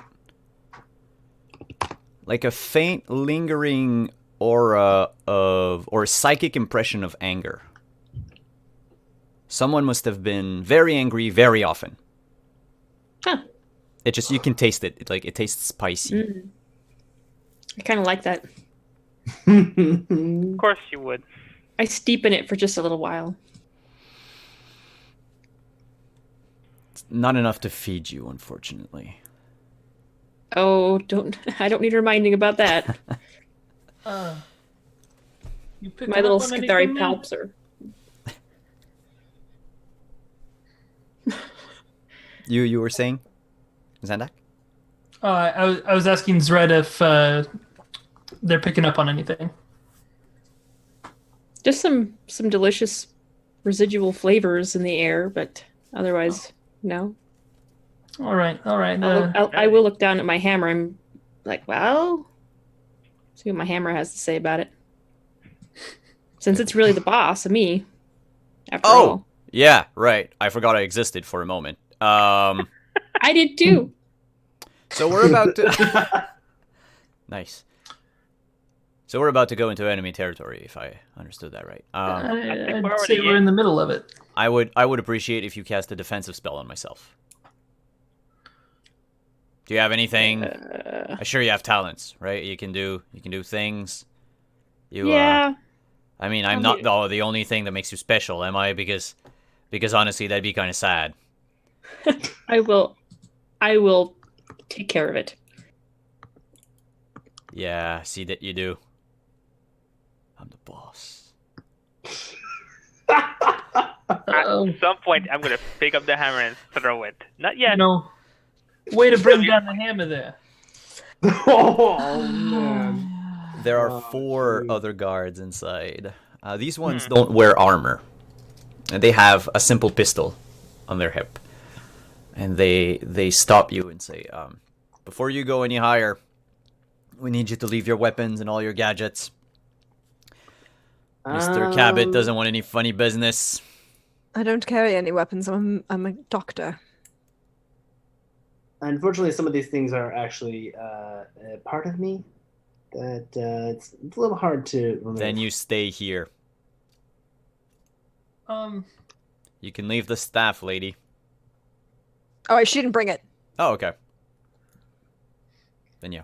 That's it. That's a toy that comes out for special occasions. This isn't a special occasion. All right, then you're good. Nah, I can respect that. And I'm going to leave my repeater and my laser sword. They And just I'm put them going- all on a table And I'm near. going to use sleight of Roxy. hand to conceal my swarm pistol and antimatter dagger. All right, make a. Well, Damn. that's for the first. So the first was the pistol that you promptly drop on the ground, and the guard says, "Huh. Well, I'm gonna be taking that." Yeah, of course. Oh. Of course. And then 13 for the antimatter dagger. As they bend over to pick up your pistol, you deftly hide your dagger up your sleeve. They weren't looking as they were bending over. While they bend over, I kind of quietly whisper in the earpiece that we all have. I say, if you need me, I'm tracking your location and just call. Mm-hmm. They look at the Skithari. Do you have any visible weapons? I feel like they'd all be covered by my disguise, but that's kind of your judgment call. Otherwise, no. Normally the disguises you, but not the equipment you carry. Okay, then I carry quite a few things. Oh, jeez. So I will remove any of them that are. Okay. So you just put them on the Exposed. table. Yeah, And I then don't Eder- even try any funny business about it Okay. because I don't need them. And you, fancy suit? Well, I mean, taller fancy suit. I'm gonna sit downstairs. All right then. The 3 of you, you can follow me. And basically this is like when I said a tower, there's no, spiral staircase like you would see in a wizard's tower in dungeon or whatever. It's just this big lobby that is made to look like an older structure. And there's an elevator that goes up. The elevator is completely covered in glass, so you can see all the different the cable and all the technology that goes into powering this place. Mm. And as you go up, the guard in the elevator tries to do small talk, as one is wont to do in an elevator. It says this is very impressive, isn't it? I've seen bigger. Did you link that into the chat thread because you're casting it, or because No, you it was have on accident. Oh, okay. Because it could have happened. Yeah, it very well could. It was. I'm still getting used to these sheets, so I was trying It's to okay. see what the spell did. Sorry. It's all right. No, it's okay. He looks to Kebichet and says, "Well, I mean, we make do with what we have. It's not the forge. Have you been to the forge?" No, I haven't seen a forge in quite a long time. I don't know where it is, but it's roaming about. Usually comes around about every 6 months or so. It's pretty damn impressive. I served on the forge myself for about 2 weeks. Good pay, but I couldn't stand the heat. And then the You elevator. must get out of the fire. The elevator opens. You exit. He remains in and just presses the button to close the door. You are in a hallway that is made of stone for the most part, though the floor is polished adamantine all over. There's a carpet that rolls from the elevator, that goes from the elevator to a door at the end of the corridor. There are also 2 doors, one on your left, one on your right. The one on your right is a bit closer than the one on your left, but they are both closed. And you hear muffled voices coming from the room at the end of that corridor.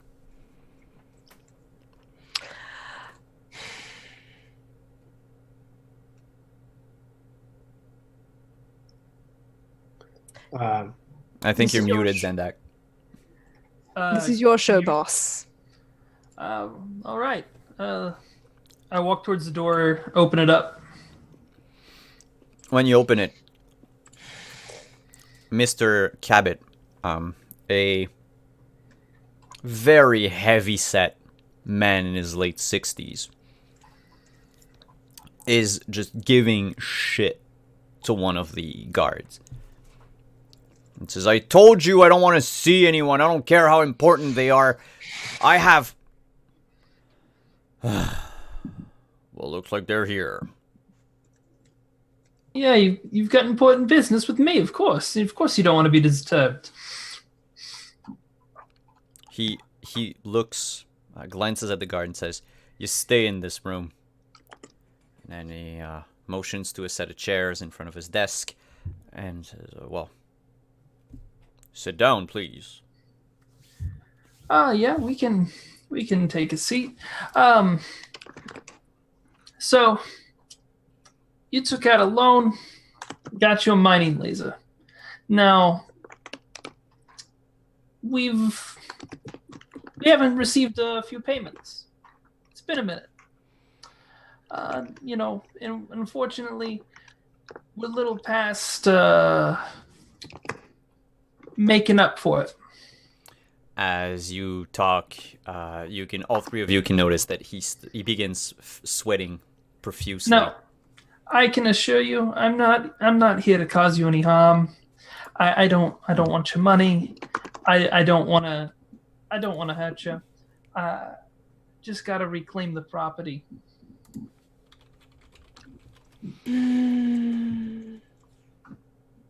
Nope, no deal. It's my laser. I need it.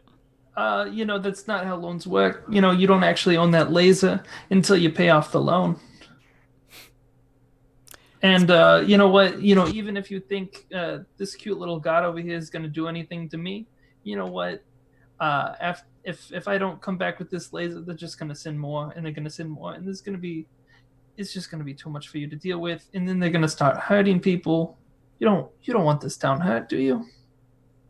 Do you want to be hurt? I mean, you don't have to be scared of me, but you should be scared of the people that I work for. What does Kebichet and Zredrick do while Zendak is clearly intimidating the guy? Which I'm going to ask for a roll, but after I know what happens with the 2 other enforcers, because you look like goddamn enforcers at the moment. I am moving to be adjacent to this guard that's left in the room. I'm moving very close. And- Personal space. And Kebichet is moving herself so that she stands to the side of the doorway opposite Dred, so that she can but full area view of everyone in the room. Yep, that works. The And just kind of leans against the wall and watches. all right, yeah, you'd be like here next to the door. There's Red and the guard, and then there's Zendak and Cabot. You can hear, by the way, Red, when you approach the guard, a definite as you get closer. My smile just gets big, and then it's like unnaturally big, like it wouldn't even fit on a Scatheri face normally. And my It's teeth like are just so Predator pointy. Yeah. So, Zendak, make a. Would they be considered helping me? Yes, that's what I wanted to know. So make an intimidation check with advantage. Oh, Oh, boy. 12. With advantage? Oh, Yeah, I that was rolled that a- or in that one. Yeah, I rolled a Cool. 1 and a 6. Rough. Before he replies, we'll just move to the first floor for a second, where Doxy is entertaining 3 other guards. So, I see that you have the grade 6 level wire.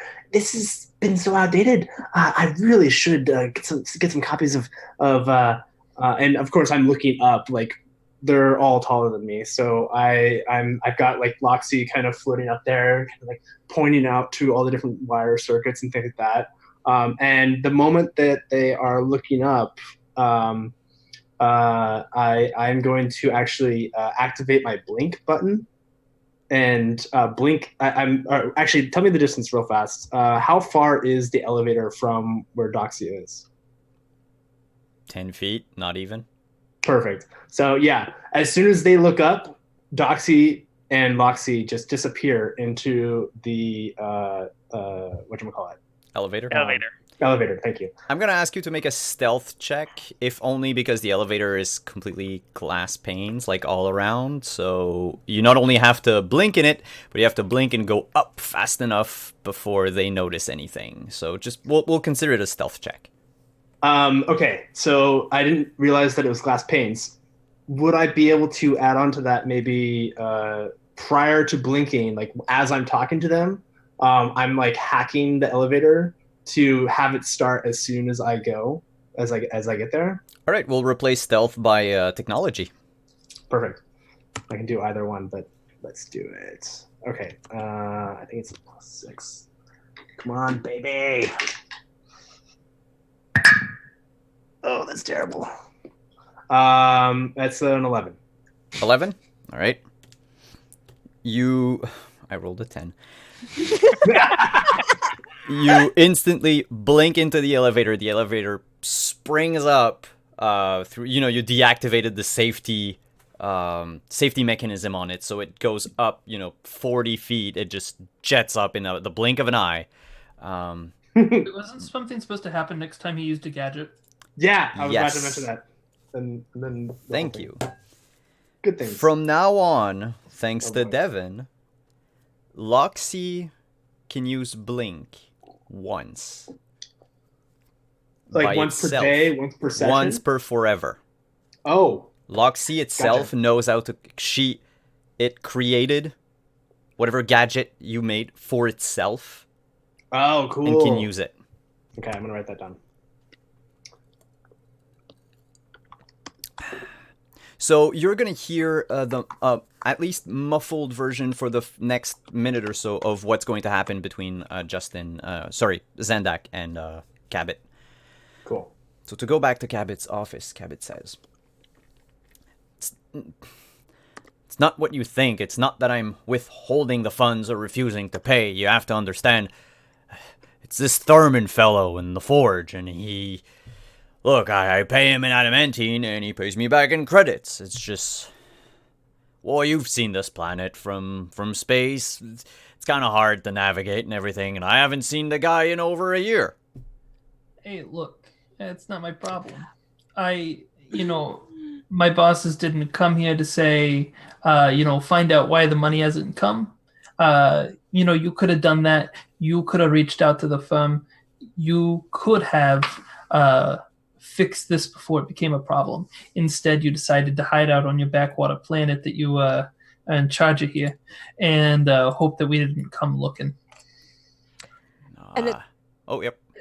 At this point, Kebichet is going to shift her position and posture and just start staring very hard at Cabot. Very hard. And Dread would notice the change. Now, I don't know what's happening. Like, outgame, I don't know what's happening. He lied about something. Cabot, yes, that I know he lied. And Keb noticed. Oh, okay.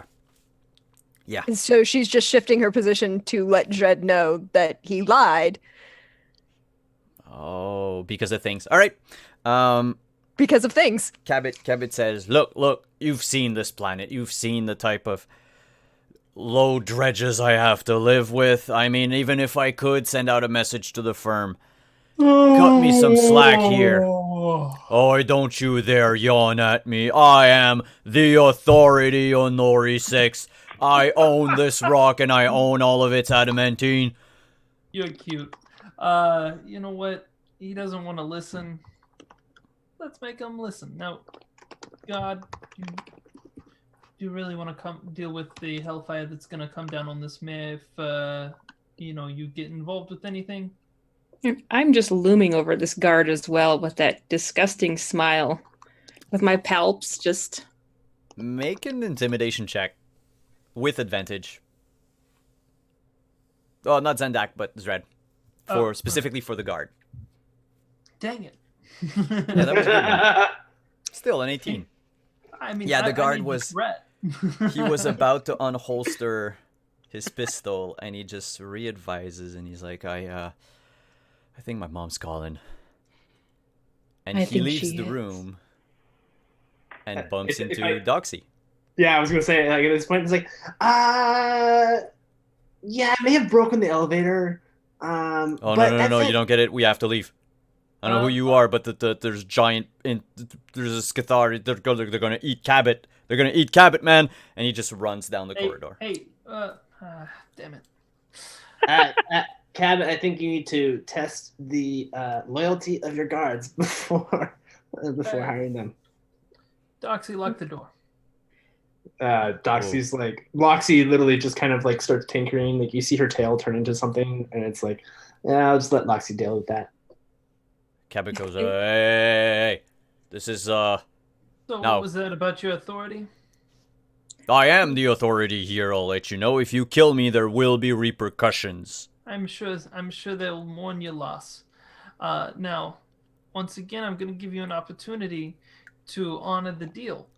Now, we take this laser, no one dies. Hell, I'll even drop you off on a planet that doesn't suck as bad as this one.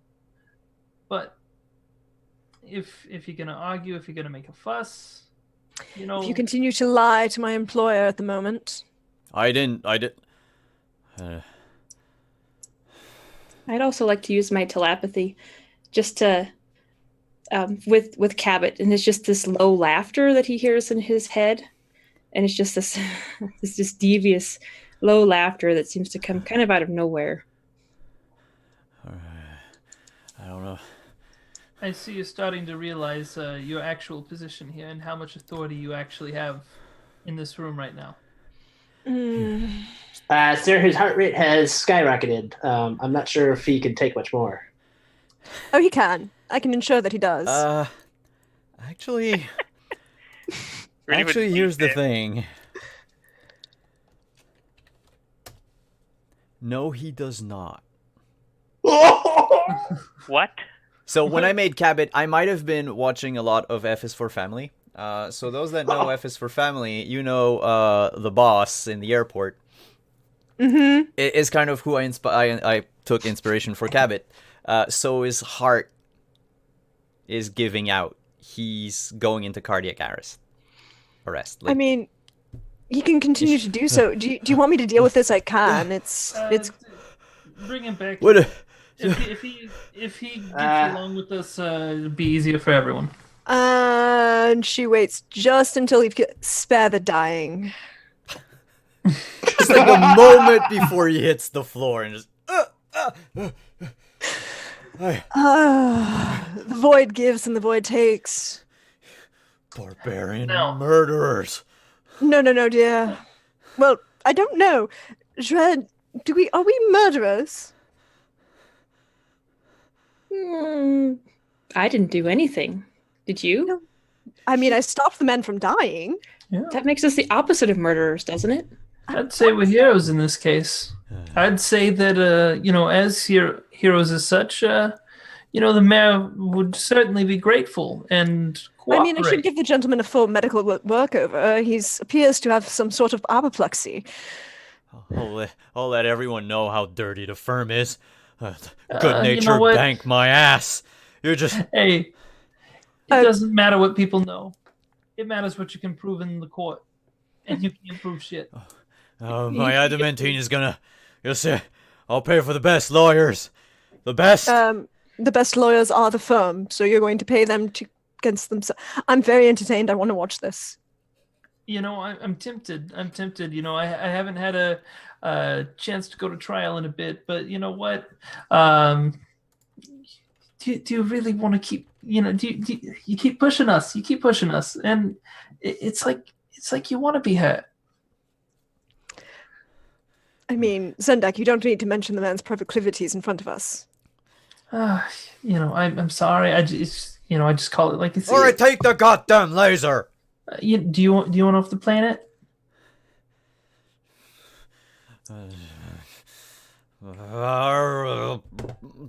Fine. You also get all the people here. And I want you to send a message to the Forge. You also get the people from the Forge. I don't want to I don't send know them to their death. Yeah. People on the Forge. They on a ship. They're safe. They show up. They see the planet gone. They're not going to get hurt. The Forge is not a spacefaring vessel. The Forge is a land vehicle. It's a land vehicle. It's like a roving city. Oh, that makes sense. It's not. It's not. It was built with all the scrap from the ships that we took to get here. What do you think we melt? What do you think we melt adamantine with? Oh god. How many people on this Forge? Do you require medical assistance? I'll survive. Yes, you will. There's about 20 people living in there. Thorman I'm not sure if that's really the best option, really, especially if she's doing medical things for Hey, Twitch. Yeah, sup, bus? You know how I tell you how much I appreciate you all the time, right? Well, you don't, but keep talking. Well, It's okay. I'm sorry about that. I really do. I really do appreciate you. I couldn't do what I do without you. It's like you're trying to get out of my good graces. No, I absolutely am. But anyways, I got 30-something people here that need a ride, and obviously we don't have crew quarters for them. But you think we can find room for them in the cargo? Well, I mean, I can remove life support to the cargo, and that way we could probably survive a month. Well, if you remove life support from cargo, they might have trouble living. Yeah, it's like another way of saying no. Fair enough. Twitch, darling, do you require my assistance in providing them life support? Because I can do that for you. Oh, I don't require the support of anyone, but I did just unlock the passenger quarters. Oh, we are very kind and appreciate that so much. I can take 6 of them. You can take 6. How about if we double stacked them into the beds? Oh, the issue is the oxygen, dear.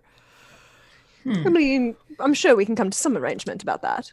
Yes, we would have enough air for you sentients to survive for about a month, tops.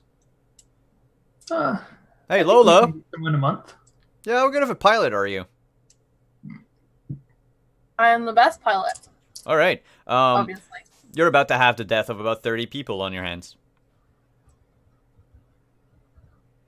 Yeah, you can make them come in. Right, bye, Captain. What? It's okay. I can create an oxygen-rich environment for them for an extended period of time.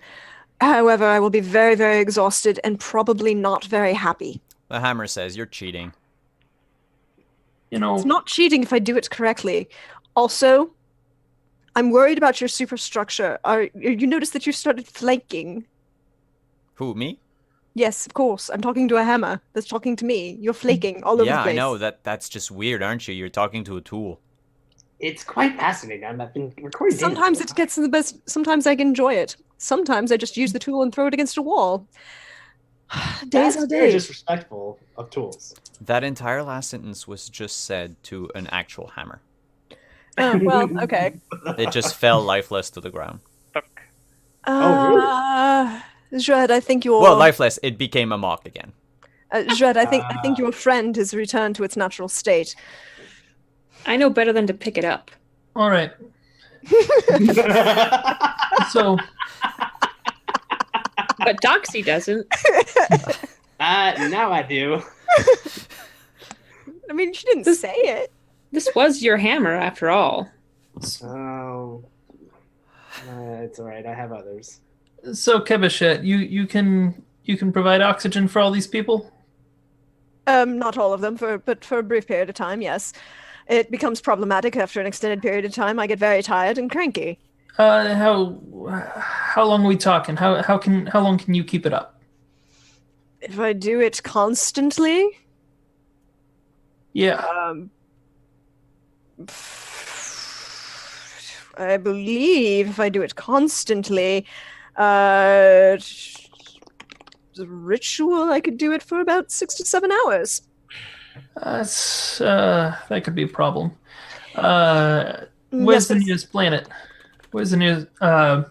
Hey Lola. So Nick, what do you mean 30 people? We might be evacuating this planet if we can. I thought we came for a laser. Why not both? So. Are they hostages? Oh no. Yes, yes, they are. That's not the plan. I was planning on dropping them off at the nearest place that's slightly less of a dump than this one. Where so are we it's- going to put 30 people? Well, my original idea was the cargo hold, but apparently Twitch doesn't like that idea. I was just wondering if you could do a quick scan for how long it would take to get the nearest planet through jumps and sublight travel and what have you. How heavy is the laser? It's pretty heavy. And how heavy is the adamantine we're taking?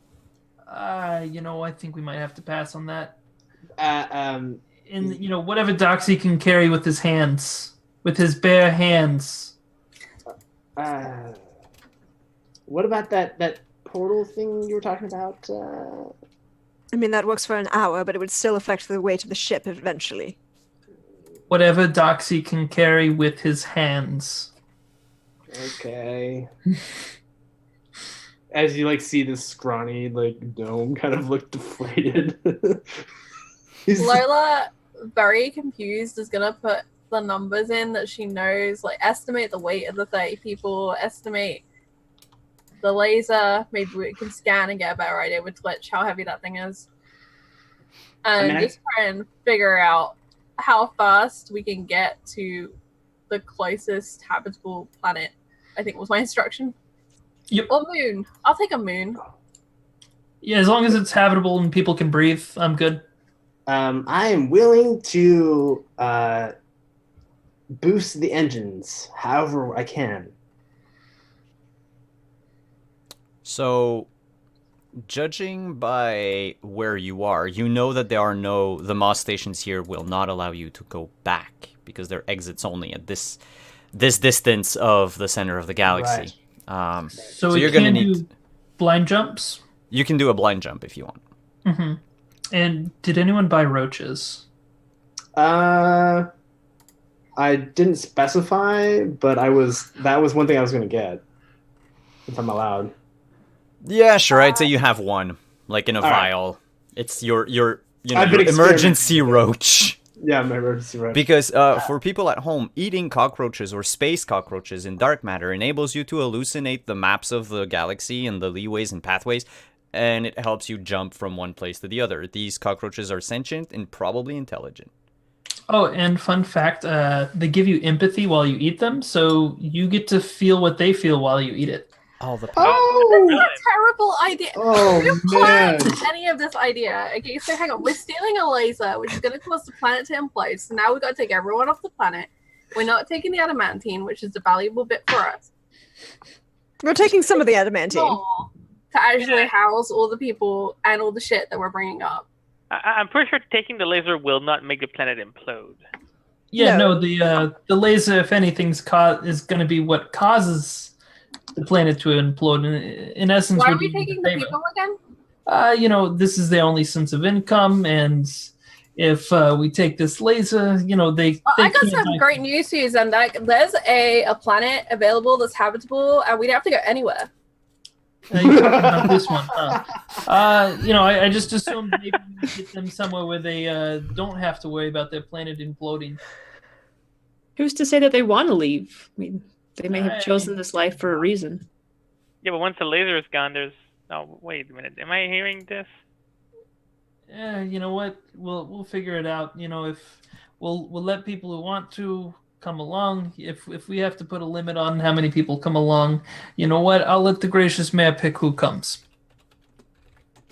I mean, I'm quite sure that if you wanted, we could work something out about ensuring that the gracious mayor might not be the one to make that choice. I thought, we would thank him for his cooperation by giving him that option. The option to what? Keep breathing. We're trying to accommodate as many people as we can. We hope we can get everyone, but if we can't, I'm gonna give you the option of picking who stays and who goes. Oh, I go, that's for sure. This was understood. So anyways, like I said, we're trying to figure out how we can get these people. AI is being a little temperamental, and we've got a pretty sassy pilot, but you know what? She's a firecracker. It's great. So anyways, Lola, I know you want the adamantine. I know, maybe you don't care about where these people are going to stay after we take this laser and they can't feed themselves, but... Well, why aren't we making a deal to let them keep the laser? As far as I'm concerned, you're the one establishing this problem. I was employed to From what I know retrieve about this the laser. company, they're more likely to want to turn these people into slaves, which doesn't seem very in their interest. That's why I'm not taking the people to the farm. I'm taking these people to the nearest planet, and then we take the laser back to where we're supposed to. But you realize you just dumped 30 people on a planet with no infrastructure, or worse, with an infrastructure that isn't equipped for 30 people.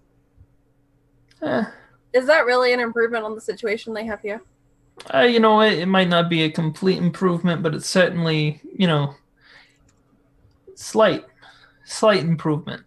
I can only do so much for these people. But if we don't want to work with these people, we don't have to work with these people. It's fine. It's fine. Can one of you make a single D20 roll? No modifiers. 8. 8? Alright, thank you. We'll just go downstairs to the first floor for a moment. Eddard. Yes. Doxy disappeared. Yes. The elevator just jetted up to the second floor, and you're left with 3 very angry guards who are reaching for their guns. And I've already reached out for mine and pulled them out. And they're like, whoa, what kind of trick are you playing on us? You were about to pull on me. And they each draw their pistol, aiming at you, and they say, "We said no gadgets, we said no tricks. Where's your tiny pal?" Up the elevator, obviously. They weren't supposed to go there. And they start hammering on the button to call the elevator back. The elevator comes down with a guard. He's white as a sheet. and he's like, "They're about to eat the boss! They're about to eat the boss! Run away! Run away!" And he just bolts out. Oh, that's new. Thank you for that 8. All 3 of them get the Say what? Well, the 8 was to check if they had the stomach to stay. Or would they follow the other guy? Because, come on, they're clearly... If that dude hasn't paid his laser in so long, do you think he's paid his employees? Yeah. Mm-hmm. So they leave you in the lobby with the elevator right next to you that you can take to go up to the... Ding. You arrive... There's weapons everywhere, so I might as well just carry them back upstairs. with everything in your arm. There's a Yep. knock at the door to the office. It's Eddard with like all of your weapons. Grab your stuff. Grab your stuff. I see you took care of those below. I appreciate. Oh yes, yes. Scarred them right off. So, Ed, we seem to be at an impasse here between the rest of us, or at least me and Lola. So let's get you to weigh in on this. So we're taking the laser. That's the job we were hired to do. That's what we're gonna do. Now, I'm trying to find creative solutions to, leave these people not completely screwed. There's a debate on whether or not it's worth our time. There's a debate on whether or not we have the resources to do it. I'm just want to know what your thoughts are on it. So if I understood correctly, you're trying to bring 30 plus people on board our ship. Yeah, just drop them off at the nearest planet, or wherever we can drop them off. When they learn that they're going to be either A, dropped off to a planet that has nothing for them, or choosing to stay here, they might just decide to come with us. Once in space, overpower all of us because it's going to be 5-1, and then take over the ship. And I'm pretty sure Twitch will be very happy to have a new crew to torment. They find out we're gonna take the laser, kill us before we take the laser, carry on living their nice life on this planet, and they gain a nice ship for when it implodes. They just hop on and they can deal with Twitch's bullshit that they don't know about yet. All right, you know what? Twitch, darling, I have a question for you to factor into your calculations. This is weird. I've lived through this before. I'm sure Yes, you dear. have. You're a very wonderful creature. What would happen if the individuals we were taking, would it have an effect on their life support systems if they were unconscious during the entire trip? You want me to knock them unconscious? Well, I mean, we can make sure that they stay alive. I can do that while they're unconscious. It merely requires a minor calculation and some medical attention, and I do believe that if they're unconscious, then they're, well, more accurately in a coma, then they're not actually drawing on life support systems in the same manner now, are they? I mean, if they're in a state of stasis, then yes, then they wouldn't be consuming as much oxygen or anything for that matter. Oh yeah, I can. I mean, where would they sleep? Well, I'm quite sure we have plenty of room to put them in the med bay for the moment. Possibly a few in the cargo hold. We can put a few in those wonderful passenger dorms that you just opened up. That's feasible. Yeah, coma for everyone. I like how I just fly the ship. You tell me where we're going, and I will fly the ship. And Lola's just gonna turn off her comms because this is crazy. Kepichet's going to get the people off the planet. She's just going to do it while they're at 0 hit points and spare the dying. You know what? That works for me. I'm just trying to make sure that these people have a chance. So let's hurry up. Let's collect this laser with our good friend the mayor. We figured it out. We figured out how to get everyone on the boat. All right, and let's not forget we also have to go and get the guys from the forge, which we don't know where it is, and it hasn't been seen in a year. No. the wonderful gentleman mayor over there was lying about that because the kind gentleman that came up in the elevator with us was talking about the fact that no, it comes around every 6 months. No, And it was due in about a couple weeks, I believe. I can give them a call. Oh, yes. Oh. Yes, you will. Less people, the better. Yeah. All And on right, that note, before you start dismantling the laser, before the forge gets here, we are going to end our first episode of Dark Matter. I would have loved to play for longer, but it is getting late. And we've gone through a lot of things. Actually, we have now 3 rooms unlocked, which have yet to be explored. So we'll have that to do next week. And a lot of the last batch of ship surges will be handled at various points next week. Because most of them require... Oh boy, you're gonna get 30 people in the ship now. Yeah. So next week, fun stuff. 30 comatose people. Hey, before we leave, let's just go around the table. We'll do outros. Just let us know who you are, if you've enjoyed this this episode, what was your favorite moment, and where we can find you on the internet. And we will start with, let's go with Rochelle. Oh. Well, again, my name is Rochelle. My Twitter handle is @Pashka_D, and I go by Meep. A lot of people know me from enforcing at PAX West and PAX Unplugged this last year. So if you recognize me, that might be from where you know me. Otherwise, I'm grateful that you gave me a chance to join you, Simon. Thank you so much. And I was really nervous because it's been a long time since I even played 5e. I play a lot of rules light systems. So I was like, ooh. But everybody's been very patient, and I appreciate that so much. I think my favorite part is it's got to be Twitch. I mean, there's so many good moments. I'm gonna love this. I hate it. I both hate it and love it at the same time. Good. I'll take that as a compliment. Justin. Hi, I'm Justin. So I had a hand in helping develop the setting. I am, the guy from Mage Hand Press. I was in chat as tweeter of Vecna, and I had a whole lot of fun playing this. And if you had fun watching, I hope you give it a look.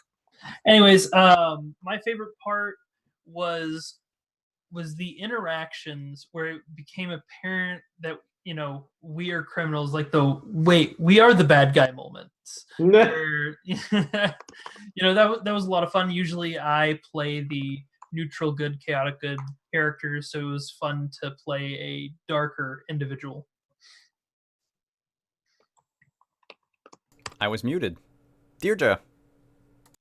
Hey y'all, I'm Deirdre, or as you know me in the Twitch chat, Praxagora Thesmophoria. For me, you can find me spending a lot of time playing on this channel. Actually, you'll find me here Monday nights playing some wonderful Dark Matter and some wonderful Void. On Saturdays, you'll find me actually is the keeper as I drive people insane through the Old West in a Pulp Cthulhu game, which is starting next week. Come hang out and watch that; it'll be fun. Sundays, I'm playing on the Shattered Eye on Soul Bear RPG, where family drama and fae shenanigans and sword and sorcery. That's all you need to know about that at the moment. Also, Kika got to punch out Mordenkainen last night. I hear they use some Mage Hand products over there too, don't they? Oh yeah, they do. They do. They we're actually sponsored by Mage Hand Press. We are sponsored by Mage Hand Press, and that's where I get to play my wonderful Fae Bard. She's fun. But you can also find me over on Role Players with Tia Zimmer and Encounter Josh, and I am now the official YouTube content director for them. So if you need things to go on YouTube and you see that going up there, come check us out. Let's go around the table, the other side, to Eddie. Yeah, so I'm a software engineer by day, and at night I play games. No, No, I've met a lot of these lovely people actually at PAX Unplugged or last year. Especially Simon playing what was it called? The Dragon Heist. There we go. Brains had a fart there. But yeah, I'm Pixel Pirate on the Twitters, Ninja Pseudo on just about everything else, and the Pixel is with 3. Yeah, I had a lot of fun tonight. I mean, you probably saw it in my laughter and my clapping. I apologize, but I'm very animated. And probably my favorite part. Let's see. I would say I want to say like just the kind of the whole dynamic between the crew. I mean, there's a lot, but like the whole dynamic between the crew, especially where the grenade with Stella and how that evolved, made me just laugh. So that was probably my favorite. Charlie, you're next. I think my favorite part was when Zredrick totally gave that man a heart attack just by smiling at him. It was beautiful and glorious, and I'm so happy we have a monster on board the ship. Thank you. Speaking of monsters, I also enjoyed that we are wrecking this planet single-handedly. It's really interesting to me because I go from an Inquisition game earlier on Encounter Roleplay where I'm playing the Inquisitor, who is, ferreting out heresy again, coming from a lawful place, but not necessarily doing the good thing. Well, she thinks she's doing the good thing. A lot of people call it mass murder and genocide, but I mean, but yeah, so it's interesting. And then I come here and I've been kind of tired and ill tonight, so it hasn't helped. But I've had a really good time. It's been a lot of fun playing with these people. And I'm looking forward very much to next week. You can find me on Encounter Roleplays on Mondays, playing Inquisitor at 2 p.m. And then I'm here playing Dark Matter at 8 p.m. Tuesdays, starting next week, I'm on Pro Restarter's channel playing Dungeon World. Wednesdays, I'm back on Encounter for Warhammer at 5 p.m. Thursdays, I play Monster Hearts and something else. What else do I play on Thursdays? I don't remember. Fridays, I play Invisible Sun on Grimjack's channel. Tales from the Grim, just rebranded. And then Sunday, at the end of the month, I am starting playing a Cypher. Oh, it's Cypher! That's what I play on Thursdays. How can I forget? I play Cypher on Scraticus' channel on Thursdays. But yeah, starting at the end of the month, I am DMing a Cypher Vampires game on WebDM, which I'm very excited about. It's called The Lost Girls. Got an amazing crew of role players involved, and yeah, it was very exciting.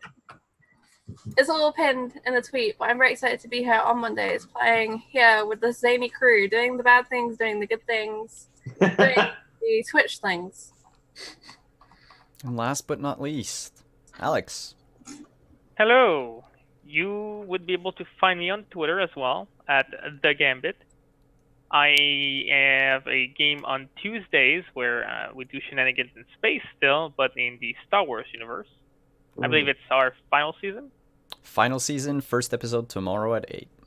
Yes, we will be breaking hearts, that's for sure. Yes, you actually start on Dagobah with Yoda, who you finally found after an entire season of looking for him. He's gonna be senile as hell. Because it's the darkest timeline, so it's even better. Oh boy. Oh, community. Yep. And I'm Simon at @wondering_DM. This is my channel. If you look at my Twitter, you'll see the schedule for all the shows I'm in. We stream, or I stream 7 days a week, except not necessarily on this channel.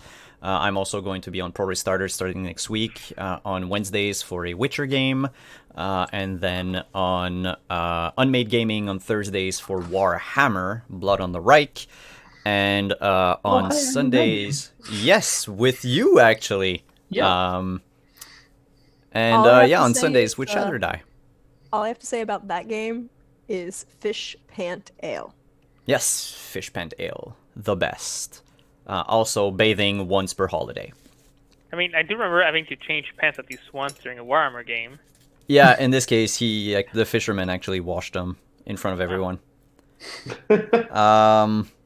Anyway, I hope you all had fun tonight. I was a bit nervous because wow, there was just so much production value. And I've missed a couple things, so next week might be a bit more normal as far as episodes go, and as we get into the routine of it. But we are Before we here. go, I do want to shout out our wonderful artist again, Lucas, who has been in chat this whole time, who did our amazing art. And we are going to get you on board this ship. Yes, you're going to guess. You're one of the 30. You're coming Yeah, with me. yeah. I can do Oh, it. no, yes. And I will reach out probably through direct message or Twitter, but to our two stream bosses who will now get to design an encounter, be it something of a social intrigue, a puzzle, or a combat encounter for the crew to encounter over the course of this season as they unearth the secrets of the ship and everything else. Because, I mean, yeah, there's a lot of things to unpack, and tonight was just scratching the surface. So I hope y'all had fun. I had a lot of fun DMing all 6 of you, and, well, 7 if I count the wonky AI, 8 if I count the hammer, 9 if I count the coyote, 10 if I count the AI. Alright, I'm good. And we will see you next week at 8 p.m. Bye-bye. Ciao.